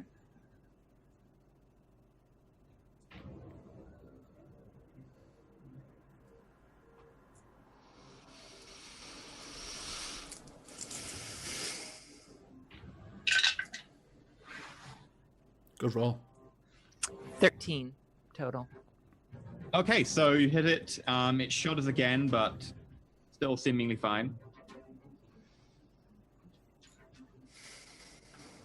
It's very hard to tell from the sort of the very vague outline you've got anyway. Malthas? All right. At this point, Malphas is going to cast Featherfall on himself and then use his cunning action to simply dash straight out of the window. Whee! You basically sail a good 30 feet before hitting the ground running. You manage to move your entire 60 feet then. Fantastic. I'm chasing them, obviously. Yeah, that brings you up. They were 90 feet away, then Bree moved 40, so they're 130, you're 60. Yeah. So just bear your numbers in mind, people. Mm-hmm. Okay, that brings us back around to the rest of everyone. Tulip sees you, and he follows, sprints, full action, no idea what's going on. Rhaegar takes the baby back to the doors. The guards come out and stop at the doors. Not really sure what's going on, but the baby is their priority. Rhaegar just hands the baby over. That brings us back around to the top of the round. The figure gets to dash and gets to the bridge over the river at the edge of town and dashes over the edge of the bridge. Into the water. Do you mean over the edge of the bridge? Over the edge of the bridge into the river. Okay. From my point of view, he does this? Yeah. I mean, Malphas can't see him, so you're the only one who can actually see the aura Okay. moving. How far away is he now? Is it my turn? Was 55 feet, just sprinted. So that's another 60, so it's 115 feet. Or 115 feet. And then on Yeah. my turn, it'll be down to 75. Yeah. Those are my. Then you move and 75. And I cast a 3rd level sleep spell. Okay.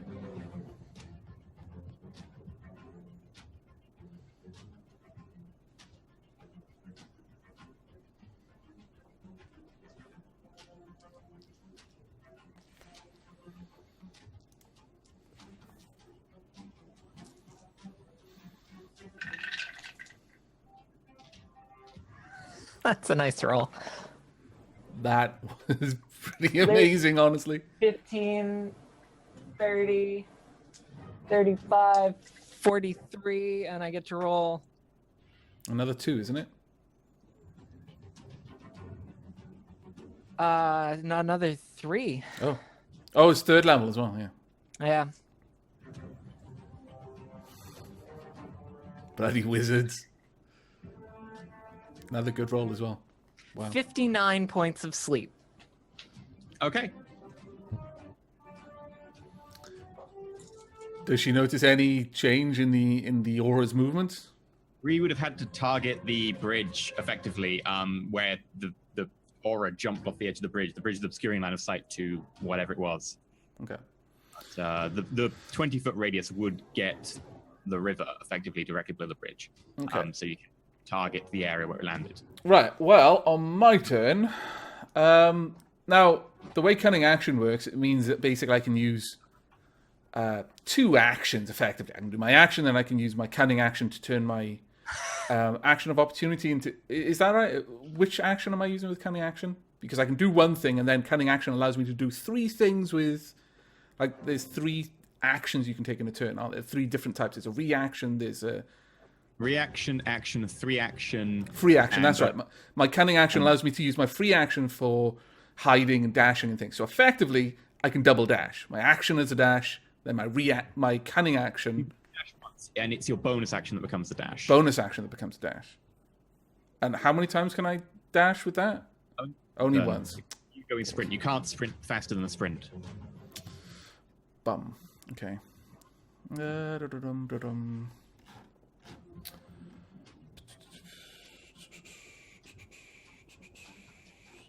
Okay, well, I simply use my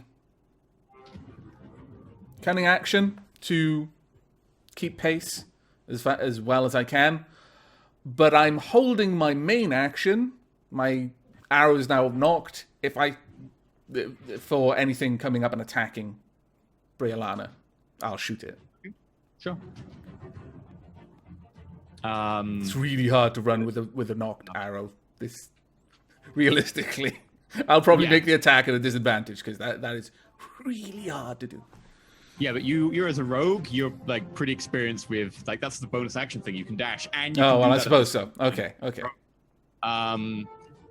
Basically, you wouldn't have it like fully knocked. You'd just be able to just quickly knock it at the last minute. Okay. But yeah, that brings us back around to the top of the round.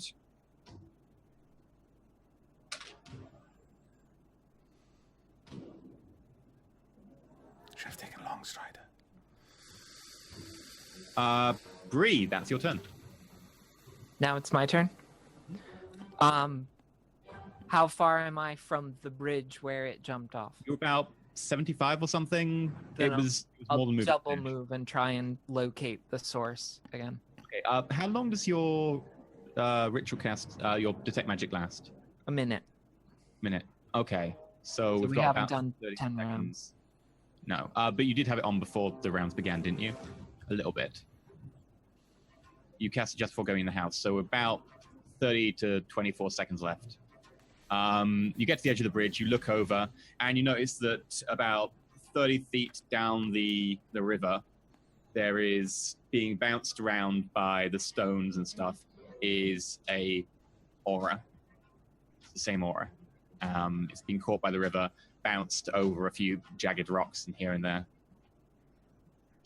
Great. I have nothing with which to tag it. Actually.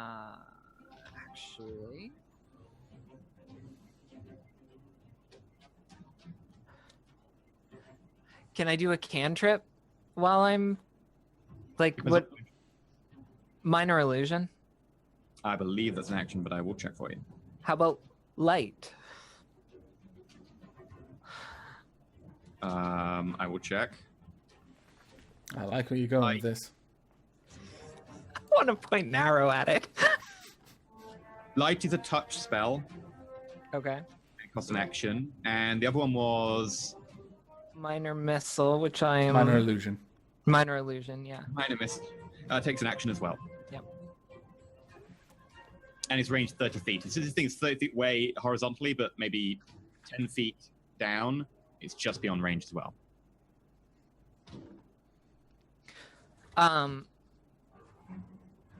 So I'll move 5 feet closer to the side of the river that it's closest to, because I moved 75 feet to get to the bridge or whatever. Move 5 feet closer to it from where I can see it. Okay, it's pretty much dead center of the river. But yeah, you pick 5 feet towards the town, and you move 5 feet towards the town. Okay. I don't trust my swimming, so We're going to go out of turn timer now, just because this is the same thing that's going to be happening every turn, effectively. Okay. So it continues to go down the river. You have about 24 seconds worth of your magic left. Melt, it's going to take you about 12 seconds to catch up since they're moving. Okay. how fast down the river is it moving? About 30 to 40 feet per round. It's a pretty fast quick. river. But It that's is really- enough for me to move 40 feet. You to notice that it's keep now pace. awake, though, and it is helping itself move down the river. Okay. That figures. Crap.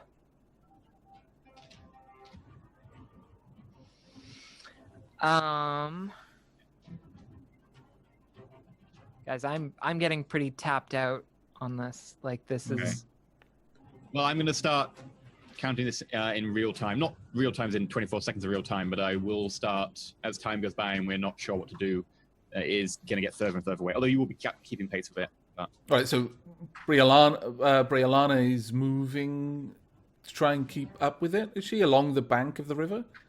Mm-hmm. Then, quite simply, Malphas is simply dashing towards where she is at any one moment. He's trying Okay, to so cover the distance.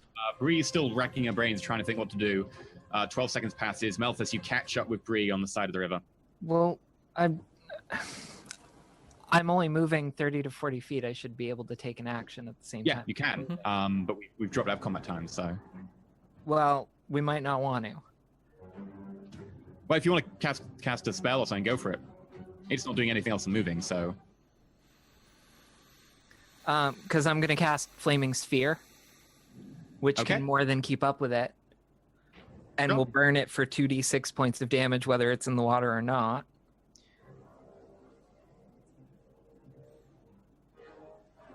Flaming...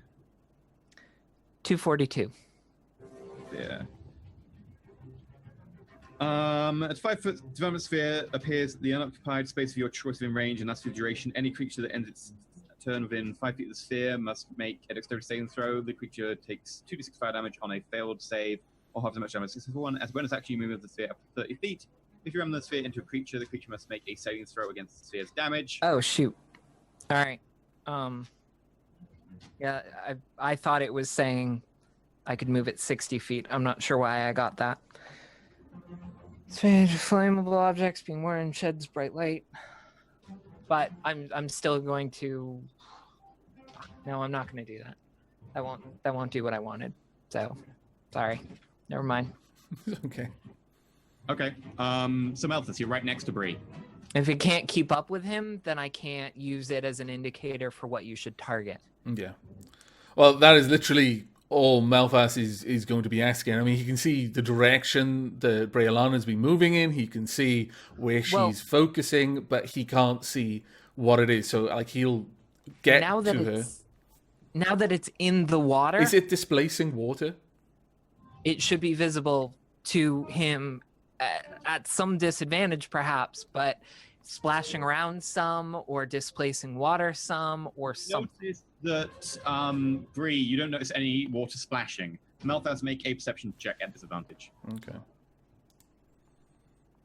Disadvantage. Perception. How I hate thee.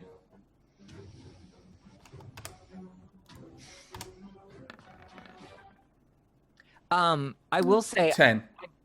I'm casting Firebolt at it every round. If I can't do anything else, I want to Firebolt it. Melthus, you can't see anything. Yeah, Bree, Detect Magic. Where is the Detect Magic non-ritual cast? I'm trying to find it. It's the same spell. Yes, it's concentration up to 10 minutes. Oh, up to 10 minutes. But it's concentration. Yeah. So that means that I have to make a roll to cast something else while I've... But I can't have 2 concentrations going. 2 concentration spells going. If you get hit, you have to take a check. Which I haven't. Which you haven't got hit. No, you're fine. So it's for 10 minutes. Yeah.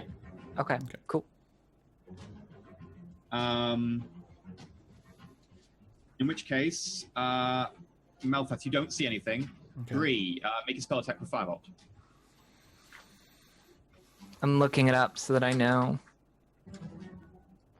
I had it a second ago, I'm sorry. Hurl mote on a hit. So I have to roll a 2 hit. I don't actually have this set up, so what is it? What am I adding to this? Your spell modifier and your proficiency. Basically, 8 plus... no, it's D10, D20 plus your spell attack modifier plus your proficiency. For you, it's intelligence, isn't it? So it's my spell attack bonus. Yeah, you add to a D20. Okay. Got it.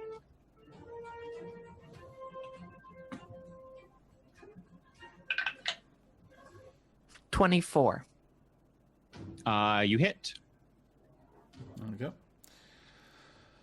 How much damage does it do? 2 points. You notice that as it hits the water, the thing's constantly going under the water and so on. It evaporates a lot of water around it, but you do notice that the thing is a hit. It also takes X many points of steam damage. I wish. Yeah, it doesn't say anything about it being submerged in water affecting the spell because it's magic fire. It's fire as soon as it leaves your hands, effectively. But yeah, so at this point, the figure is going to... Is it not my turn after Oh, hers? You can't see it. You can, Aha! Hang on. It's 2d10. as a cantrip? At level 5, it increases to level to 2. Okay, on level 1. 9 more points. Can I That not just got simply? a lot better. Can I not simply shoot at where the firebolts are hitting something? You will be able to after we effectively come back round. So I'm doing this in turn order. Okay. Even though you took my roll ahead of her finishing her turn because you took us out of combat turns and put us in real time. Yeah, but you are acting effectively at the same time. Okay. Right, so Bree, from your point of view, it's sprints towards the edge of the bank near you and manages to get out of the water and is now basically standing on the shore, maybe 15 feet away from you. Bree, Melthas. I say surrender or die, and I shoot it with a firebolt again. Okay, make an attack roll.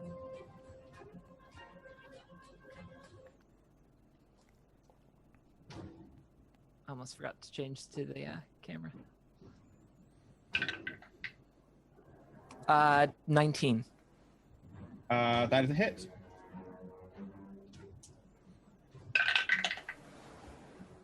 Six points. The fact that this is a cantrip frightens me. But I have to hit, and it's 2d10. There's no plus. It's not Yeah. like Magic Missile where you're going to do at least 2 points times For the 3. next, 5 levels as well. What's that? No, Like- that's true. It's just scaled. It's going to be 2d10 for the next 5 levels. So Right. it literally scales in jumps. Right, Melthas, you can make an attack roll with disadvantage because you saw exactly where that exploded Okay. in front of you. Ba-da-dum, da-da-da. Now, do I not get advantage on something that can't see me when I attack? Is that how that works? If it's a surprise attack, I think the ruling is, and it's perfectly aware of where you are. It's perfectly aware of where Bree is. It's aware of where I am right now before I've taken my turn, which includes my ability to move and use my bonus action to hide prior to moving and then attacking. Okay. Would in which that case not give me a regular attack if I think that succeed would- my stealth? advantage. Let me check. Yeah, double check first. There is combat going on, so it's not surprise, but let me check for the rogues listing. Sure. Sorry, I'm not clear on this either, which is why I'm asking. I'm sorry to make you look up. I know we're trying to keep things moving. Well, we do need to take a break as well. Well, we're very close to things break, so. Cast sleep again. That means he's almost dead. Cast sleep again.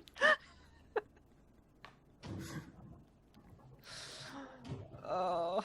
No, I don't think it would be. I think it's Okay. it's not surprised. I think that just means it effectively wouldn't be able to target you. Okay. If it's unaware, I don't think it can. But it's Okay. unaware of you, not surprised. So All right, that's fine then. In that case, I'll use. I'll. How far away is it from me right now, based on 50 feet? 15. 15. Oh, that's not very far at all. No.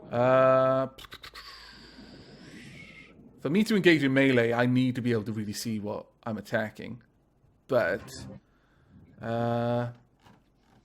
sure, then I'll just use my last spell to cast sleep on, in such a way that it'll keep where that firebolt just hit at the edge of where the effect of sleep would take Okay, place. so not over the top of you and Bree. No.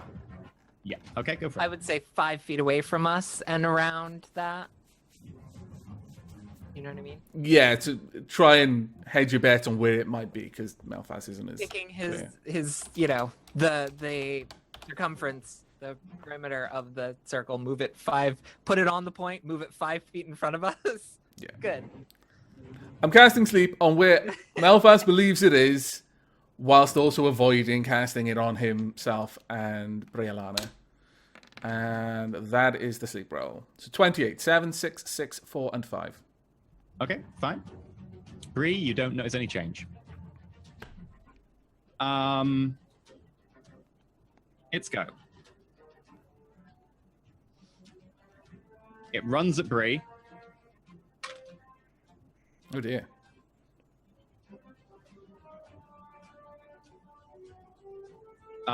What's your AC? 18. Okay, that'll be a hit. You didn't roll a 20? No. Shield. It's now 23. Something skitters off of this energy force field which appears in front of Bree. Malphas, you see basically like arcane sparks flying up. Okay. A howl of rage. I actually had to cast that at level 2. If that makes you feel any better. That is, I believe, my last spell slot. Oh no. Oh, this is not good. This is really not How good. long does your Blade Song last? As long as I want it to. Okay. And I can start it again if I need to. Yeah. Right. That would Like make it Malphas. It might have a time limit on it, but it's Yeah. Okay. So, bearing in mind that I'm right next to Brialana, where, like, it's how many feet in front of me or next to me? It's basically right next to you. Right, so within melee range then. Am I engaged with it? Like, because I'm not entirely certain about this, because it didn't attack you me. aren't sure where it is right now, to be honest. You just saw sparks skittering off of this arcane force In a field. mechanical sense, has it engaged me such that if I move away, I would invoke an attack of opportunity? but you suspect probably, judging by the spark skittering off the arcane force field. Does it entering my range not provoke an attack of opportunity? No, that's fine because my reaction was casting shield anyway. So It'll be next to your range, Bree. It doesn't matter anyway, since I can use my bonus action, because of cunning action, to disengage and just simply move out without any issue anyway. But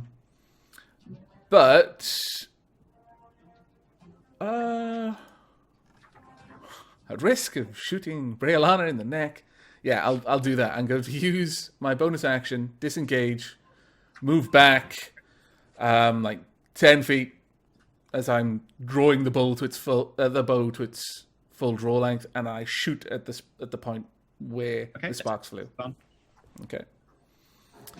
So that's. And I will say that your bonus won't count on this because you can't choose the vulnerable spot because you have no idea where it is. Right. So I'm not getting sneak attack. That makes sense because he can't see. Yeah. Okay, I got 15. It's 10 plus 5. Your arrow Straight off. Okay. Yeah. Okay, Bree. well, I was going to stick it with the pokey end, but I do more damage with firebolt now.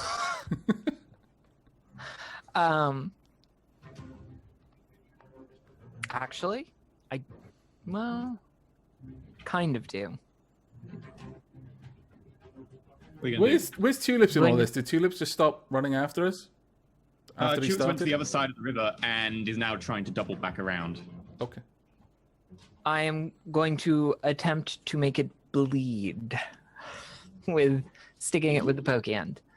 Okay. Because that, if I can make it bleed somewhere, then at the very least, Melphis will have something to go on.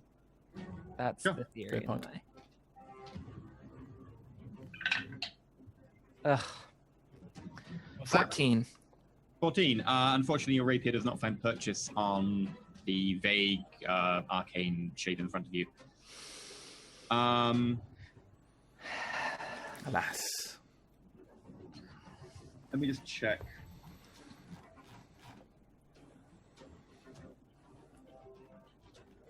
Right. Takes a swipe at you, Bree. It fails. Slips on the wet grass and falls on its ass. It's going to spend its move to get up, Okay. and it's going to stay in combat range. So it's going to move slightly to just make sure Bree's in between Melthus and it, but Melthus can just Yeah. around Realistic. the edge. Yeah. The one, the falling on its butt didn't provoke an attack of opportunity? No, I'm afraid not. That's fair. Okay, that makes it Melthus and Bree.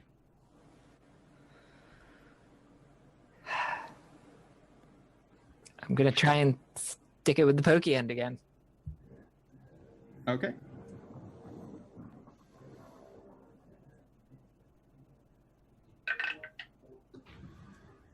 $20 total. You do manage to hit it. Very nice.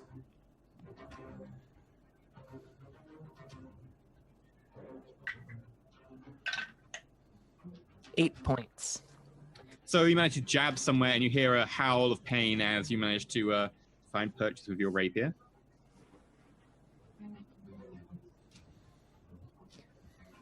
Can I kind of try and flick the blood back onto it in the hopes that it, there's something visible?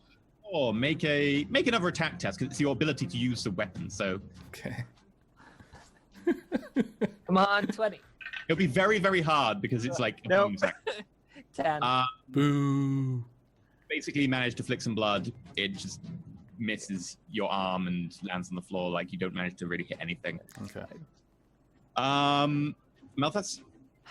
Okay, well, as Melfast sees what Briolana's trying to do, he's already moving because he can see where she's about to attack, so he starts moving at that point. And the attack goes through, and he's still moving into a position, knocking another arrow. When she draws the blade back and tries to flick it, he says, "Leave it in there, twist it," and then he shoots again at the point where he thinks it is. It was expensive. Is that another attack at disadvantage? Yep. So it was 5. It actually wasn't. It Oh, was that was terrible. stolen. It was 7. 2 plus 5. The arrow narrowly misses Bree's ear, and skitters along into the darkness.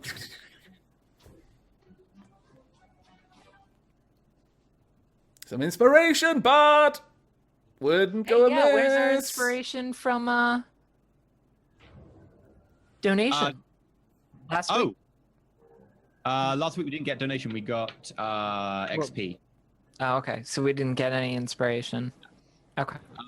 What about this week? Do we have inspiration? We are streaming for charity. This week there's gonna be no like deliberate stretch goals for stuff because the general stuff carries over to next week and we don't have it next week. So if anyone wants to put any productive orders this week to donations, that's absolutely lovely, but we won't be doing next week. So obviously we can't really give bonus XP. Our bard friend though, across the river, do a little song, a little dance, cheerleader a little bit. No, we told him to stay back and protect the baby. No, you that was told me. Rhaegar. Tulips have been following us the whole time. He just hasn't been getting involved. That's why I asked. One side of the river, Tulips went the other side to make sure it couldn't get on the other side. Ah. And then because you ended up having a fight and he didn't know what was going on, he doubled back. Bloody tulips. I expect him to be over there. You can shout for him to do that if you want. Well, I'll have to do that on my next turn. He should be doing some sort of cutting words or whatever. I know. I'm let me look. convinced EE is going to total party kill us. Hey, it's a great way to end. It is a way to end. My daddy will be pissed. No one will care about A Malphite. saving throw, Bree, as you hear, Vicious, spiteful girl. You'll pay for that. What kind of saving throw? wisdom saving throw. Whatever, man. Whatever, man. I ain't it forever. 17. I wish I could roll like that when I'm asked for roll bloody wisdom. You managed to shake off this feeling of despite and loathing that sort of lodges in you, but you managed to just throw it off. If you succeed on the saving throw, or okay, you're fine. And it's going to then move 30 feet, which provokes an attack of opportunity from you, Bree. I'm being generous. It says in the rules that you have to be able to see it. I guess you can see it, sort of. I'm going to go for it. But yeah, you can make an attack. 17. That is a hit.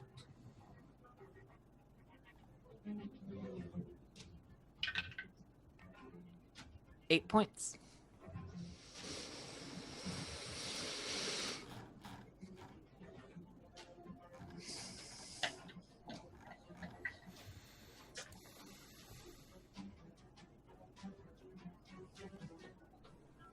Okay. At which point... It's my turn? No. I need to look up another spell. Oh dear. This worries me. Oh. Also, can I leave it in? What, the sword? Yeah. No, she kind of pulls away as you like lunge at her, and though you do stab her as she leaves, she does manage to run 30 feet. Make a wisdom saving throw, Bree. For cripe's sake, again? Mm-hmm. How again? I've only had one turn. I failed that one with a 6. Okay. I need Melthas and I need Bree to make perception checks at disadvantage.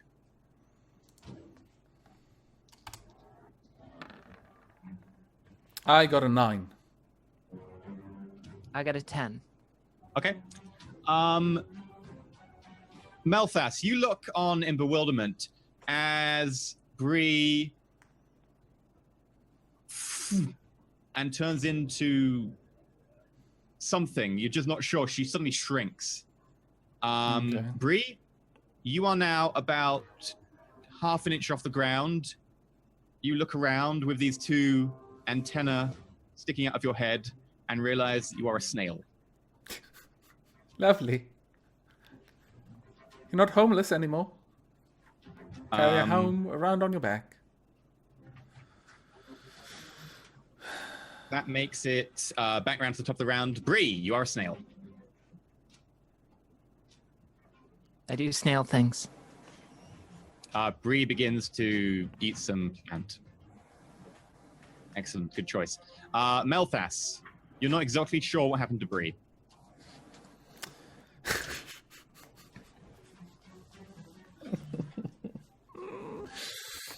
When is Tulips acting in the queue of actions? Basically, with you, he's running around back up to the bridge. And No. back down again. No. In what order? Where is he in the turn order? Effectively, I've just put him after you. Okay, that's cool. That's cool. Just at the end of the turn. Just Can one I shot. can I roll an Arcana check to know what happened? Sure.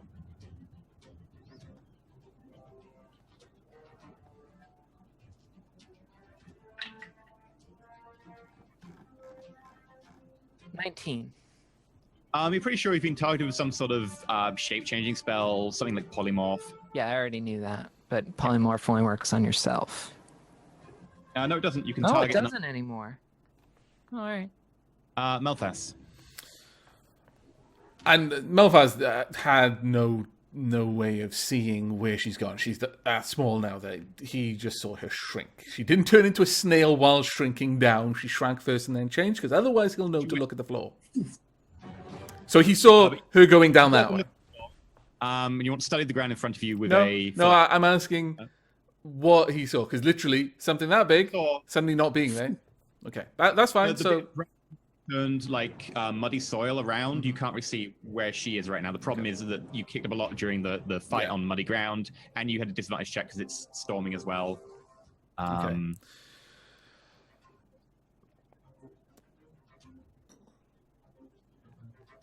Well, Malphas is literally blind as to where the enemy is right now. No, I don't think the enemy went back into water. You said she moved 30 feet away. Still be able to attack it, just at disadvantage. Melthas wouldn't know.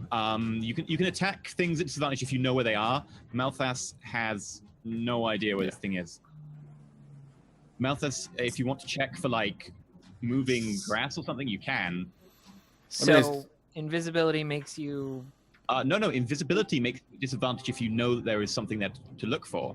But Melthas cannot see quickly or hear anything moving or any grass. You can't hear anything moving. Because invisibility doesn't cover. In a random direction right now. It's fine. There's a storm going.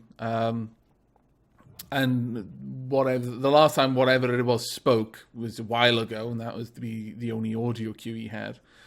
Okay, well, at this point, Malphas literally has no idea what's going on, so he's like swinging his bow from side to side and calls out, "Briolana, Tulips, did you see where she went?" And at that point, moves away from what just happened. The simple survival instinct, weird shenanigans is going on at his full movement, and uses his bonus action to stealth as he's doing so. Okay. We'll drop out of combat time.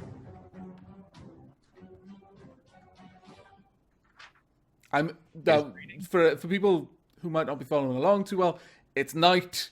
There's a storm. There's been no mention of lightning or anything like that. They're near a bridge near the town, so I'm assuming that simply it's that dark that Malphas would be able to attempt a stealth roll. Should I roll now, or...? Yeah, you can attempt stealth roll if you want. +9.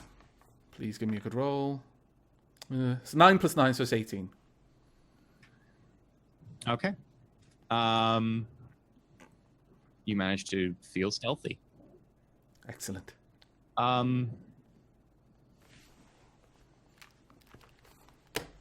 For the current time, Bree is a snail. Bree, what would you like to do as a snail? Snail things. That is literally all I can do. No. You can do other stuff. No, that's literally all I can do. I have the intellect of a snail. No, you don't have the intellect of a snail. Yes, you I do. have everything else. You have your mind. I have the intellect of a snail. Is that assuming polymorph spell? Yes. including mental abilities. Oh, Well done. You just turned her into a snail. Thanks, Of course, Edie. it's also supposed to be a beast, which I don't think a snail technically is, but No. it doesn't really matter. a snail is a beast. It's just animals in general, I think, is classified in the beast section because it's beasts. It's not really relevant. Demons, etc. It's fine. But yeah, you snail like a snail. Malthas, what are you doing? It depends entirely on what Tulips is doing, because Tulips hasn't responded to Malthus saying, "Hey, where is she?" Comes over about 30 seconds later after having doubling around Okay. and looks completely nonplussed. Okay. And all right, well, at that point, Malphas is going to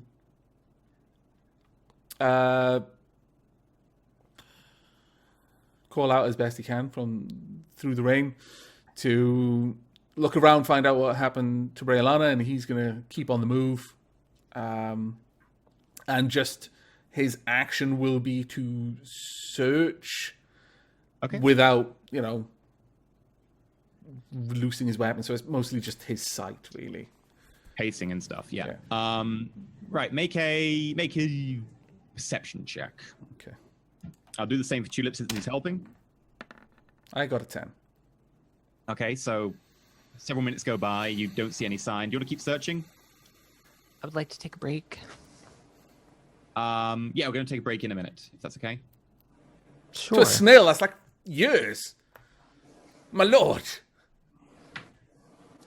Tulip's rolls. Okay. As you're searching, about 15 minutes later, Bree Snail looks up and sees the descending boot of a tiefling.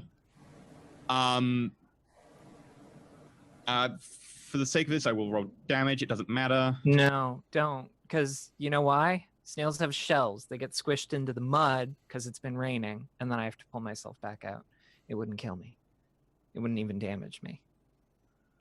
But would it not Oops. change the I'm spell? not going to take account of them getting squished into mud. I'm just going to roll the simplicity of it because you take 2 points of damage, one of which is absorbed by your snail form, and one of which rolls over to your actual form.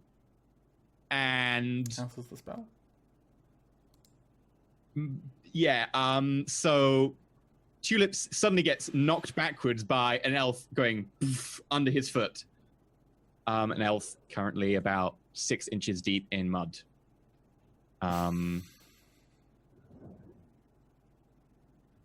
That's a very surprised tiefling right there as he is knocked on his ass. We'll go to a break now. We'll be back in about 5 minutes with the continuation. If I'm not mistaken, I am now at 0 hit points. When did you take any damage? When he stepped on me and you gave me 2 points of damage. Snail. and I was a snail. Oh, no. Your snail form loses. It's only got 1 HP. Yes. You revert, and then 1 point of damage goes over to you. No.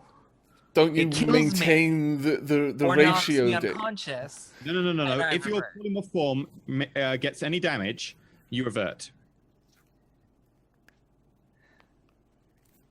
The transformation lasts for the duration or until the target drops to 0 hit points or dies. The new form can be blah, blah, blah, blah, blah. If it reverts as a revolt going to 0 hit points, any excess damage carries over on its normal form. Oh, any excess damage. Okay, fair enough. So your snail form absorbs 1 damage, dissipates, and you reanimate Okay, in the... no, you are correct. There's an entire paragraph saying you are correct. And you take 1 point of damage from a tiefling boot. But we'll go to a Bloody break tiefling boots. shortly. Stay tuned. We'll be back in 5 minutes for the culmination of BRB. what the hell this is about. Okay, right. And switching with I'm on break. tradition, I am going to be muting my stream, and then I'm going to be going and getting a drink. But the camera's still going to be active, just so you know. Give me a moment. I haven't muted it just yet. And boom.